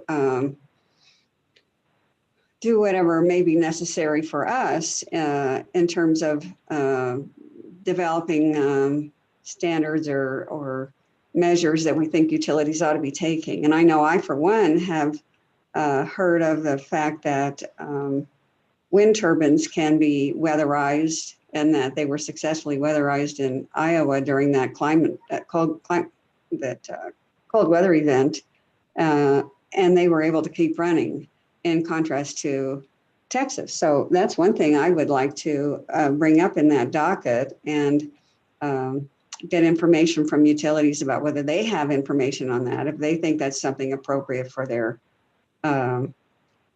businesses going forward, and get a better grasp of that whole situation, because I don't think we want to be in a position, or the commission ought to be in a position at a later date where we might have, set some standards or made some, provided some direction to utilities and didn't do it. And it would have been something useful for them to do. So in any case, I just thought we had something to say in response to this request for information. And I wanted to invite the other commissioners to let me know their thoughts on that. I'd be willing to generate a draft, but I'd welcome any, or actually, I now that I think about it, I spoke to Russell, and he, because he is the attorney associated with that docket, and he was willing to help with the creation of a draft. If we just gave him information or thoughts, he'd be willing to make a draft letter for us to look at next week, because that falls in advance of the deadline for responses. So I wanted to put out there to the other commissioners to see what they thought, if they're interested in responding to FERC on this issue. Any comments? Sure. Okay. Maybe Commissioner Hall, you can start a draft and then circulate it. I don't know if we can do that, but I think we can. And I'd be happy to add or change or. I think so. Okay, great. I'd like to hear from Commissioner Vicente Aguilar, because I know she sought that docket opening, and from Commissioner Byrd as well. Do you guys have an opinion on this? Mr. Chairman. Yeah. Yes, thank you. Commissioner Hall, yes, I think it's a very good idea. I think that's the purpose for us to draw the attention from the utility companies to submit their reports. What I would like to know is, would it be possible that we can delay this until we have reviewed the reports? Because, it's, in actuality, we're reporting something with an assumption. So I think we should allow Russell Fisk to review the reports and then report back to the commission, and then we give him the green light, what type of information he should share. So that's just my take on it. Thank you. Yes, I thought of that issue too. And I wanted to ask Judy actually a question, because I know I think she's done this before with respect to FERC. I know Russell's the attorney, but I recall Judy having done this one thing, I think, which is that we filed some comments and then filed some amended comments. Did we do that, Judy? I may be remembering it wrong. It might be someone else who did that. No, we did do that, and it had to do with a security cyber attack issue that they were investigating. They had a docket open. I don't know if they have a docket open in this case, but that's the relevant issue. Yeah, they do. They do have a docket, and they wanted. Yeah, well, then there's a very specific way you file comments. Oh, actually, you know what? I don't actually know if they have a docket open. They're going to be having a technical conference. I assume they had a docket open for that. They may not. They may not. Okay, so that's a question. But in any case, they wanted the responses. They say the comments are due on or before April 15th.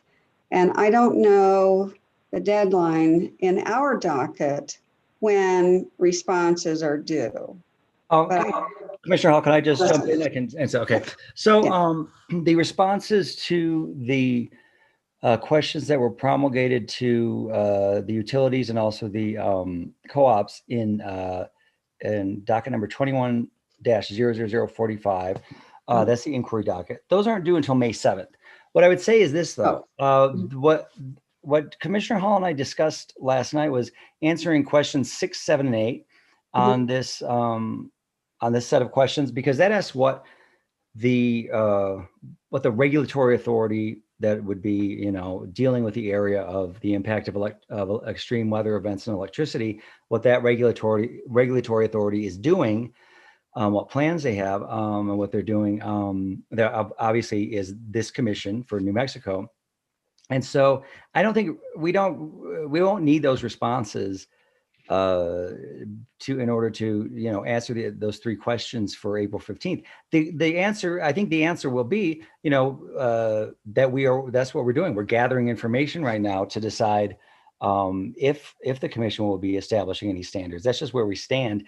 And even if we wait till May 7th, I mean, I don't think we can. I don't think we could. I don't know that we could do amended comments or anything like that. I don't think it would be worth waiting anyway, because on May 7th, we'll simply be receiving a lot of information from the utilities and the co-ops about what they're doing, what their plans are, and a lot of other questions will be answered about the extreme weather event. But the commission will not have formulated any policy at that time or taken any steps forward at that time anyway. So the questions 6, 7, and 8 here really, I think, can be answered now as, you know, this is we're inquiring into it for basically for the possibility of taking action in the future, just to let FERC know, you know, where we stand, what we're doing right now. And that's what I was thinking. I think, Commissioner Hall, does that make sense to you?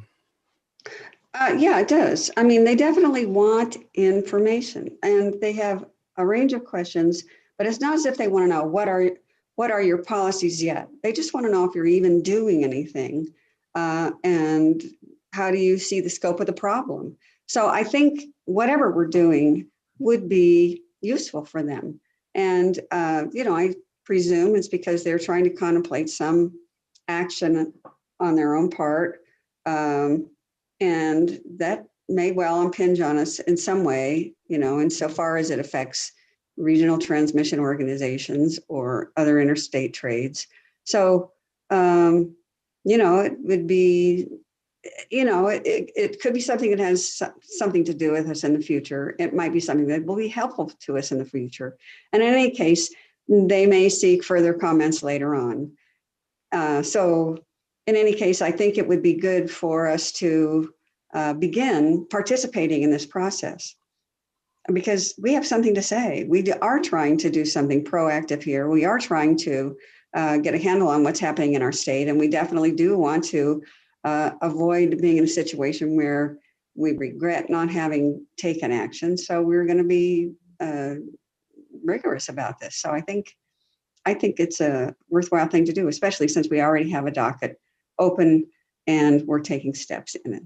So I like it myself. So will that be all right with you, Commissioner Vicente Aguilar? Yes, so thank you, Commissioner Hall. If you can go ahead and participate in the technical conference, and you have the guidance from our General Counsel's office, Russell Fisk. I think, you know, I think it's a good being very, very helpful from the state of New Mexico. I applaud that. Thank you. Thank you. And Commissioner Byrd, did you have any comments? No, I think you're on a good track. No need to change it. Super. And if you have any particular thoughts vis-a-vis, you know, RTO actions, there are some other questions. I emailed this out to everybody yesterday evening, and I specifically said, you know, don't respond. Let's just discuss it in the meeting. But there are other questions besides these 3. And if you're interested in responding to any of the others, we can certainly add that in. And I say that because some of the others do relate more to regional transmission organizations. And I know that you're on the, let's see, the State Regulators Committee at Southwest Power Pool. So if there's any issues you want to bring up in a connection with their actions, I think this would be a great place to put them too. So just let us know. We haven't talked about what FERC's doing. We have a meeting Friday, and so it may come up then with, what SVP's doing. It may well, because I imagine they will all have gotten this letter too and heard about this technical conference. So yeah, let me know if anything comes up that are issues that you want to mention. But if you could take a look at those questions, there are several that relate to or that incorporate RTO actions, what plans, what actions they're doing. So if that's something you want to include in it, but just let me know. And Commissioner, so what I'm planning to do is act sort of as a clearinghouse for any information. As I said, we definitely want to answer questions 6, 7, and 8 because those are those questions are aimed at regulatory authorities and just finding out what's going on. But any other questions that any of the commissioners have any information on, you can just email to me. Yes. And a copy of the other commissioners on that, but I can forward things as well. And I'll come up with a response for the April 15th and just and circulate that around. Perfect. And then I'm also going to ask staff, because staff is probably aware of some things, maybe whether commission actions or not in the past that I may not be aware of. So I'll ask staff about that too, because we can speak informally with staff, as this is not a docketed matter. It's not an adjudicatory matter for the commission. It's obviously just a matter of participating in this FERC process. So. Right. And Russell, I forgot to mention to you yesterday when we were talking, but I had talked to John Reynolds about this. So it's on his radar. Okay, great. Thank you, Commissioner. Okay, great. And yes, definitely, Commissioner Byrd or any of the other commissioners, if you have information, do send it to Russell. That was the plan we concluded would be most efficient. So thanks a lot. Okay, so that's all I've got. Any other commissioner comments?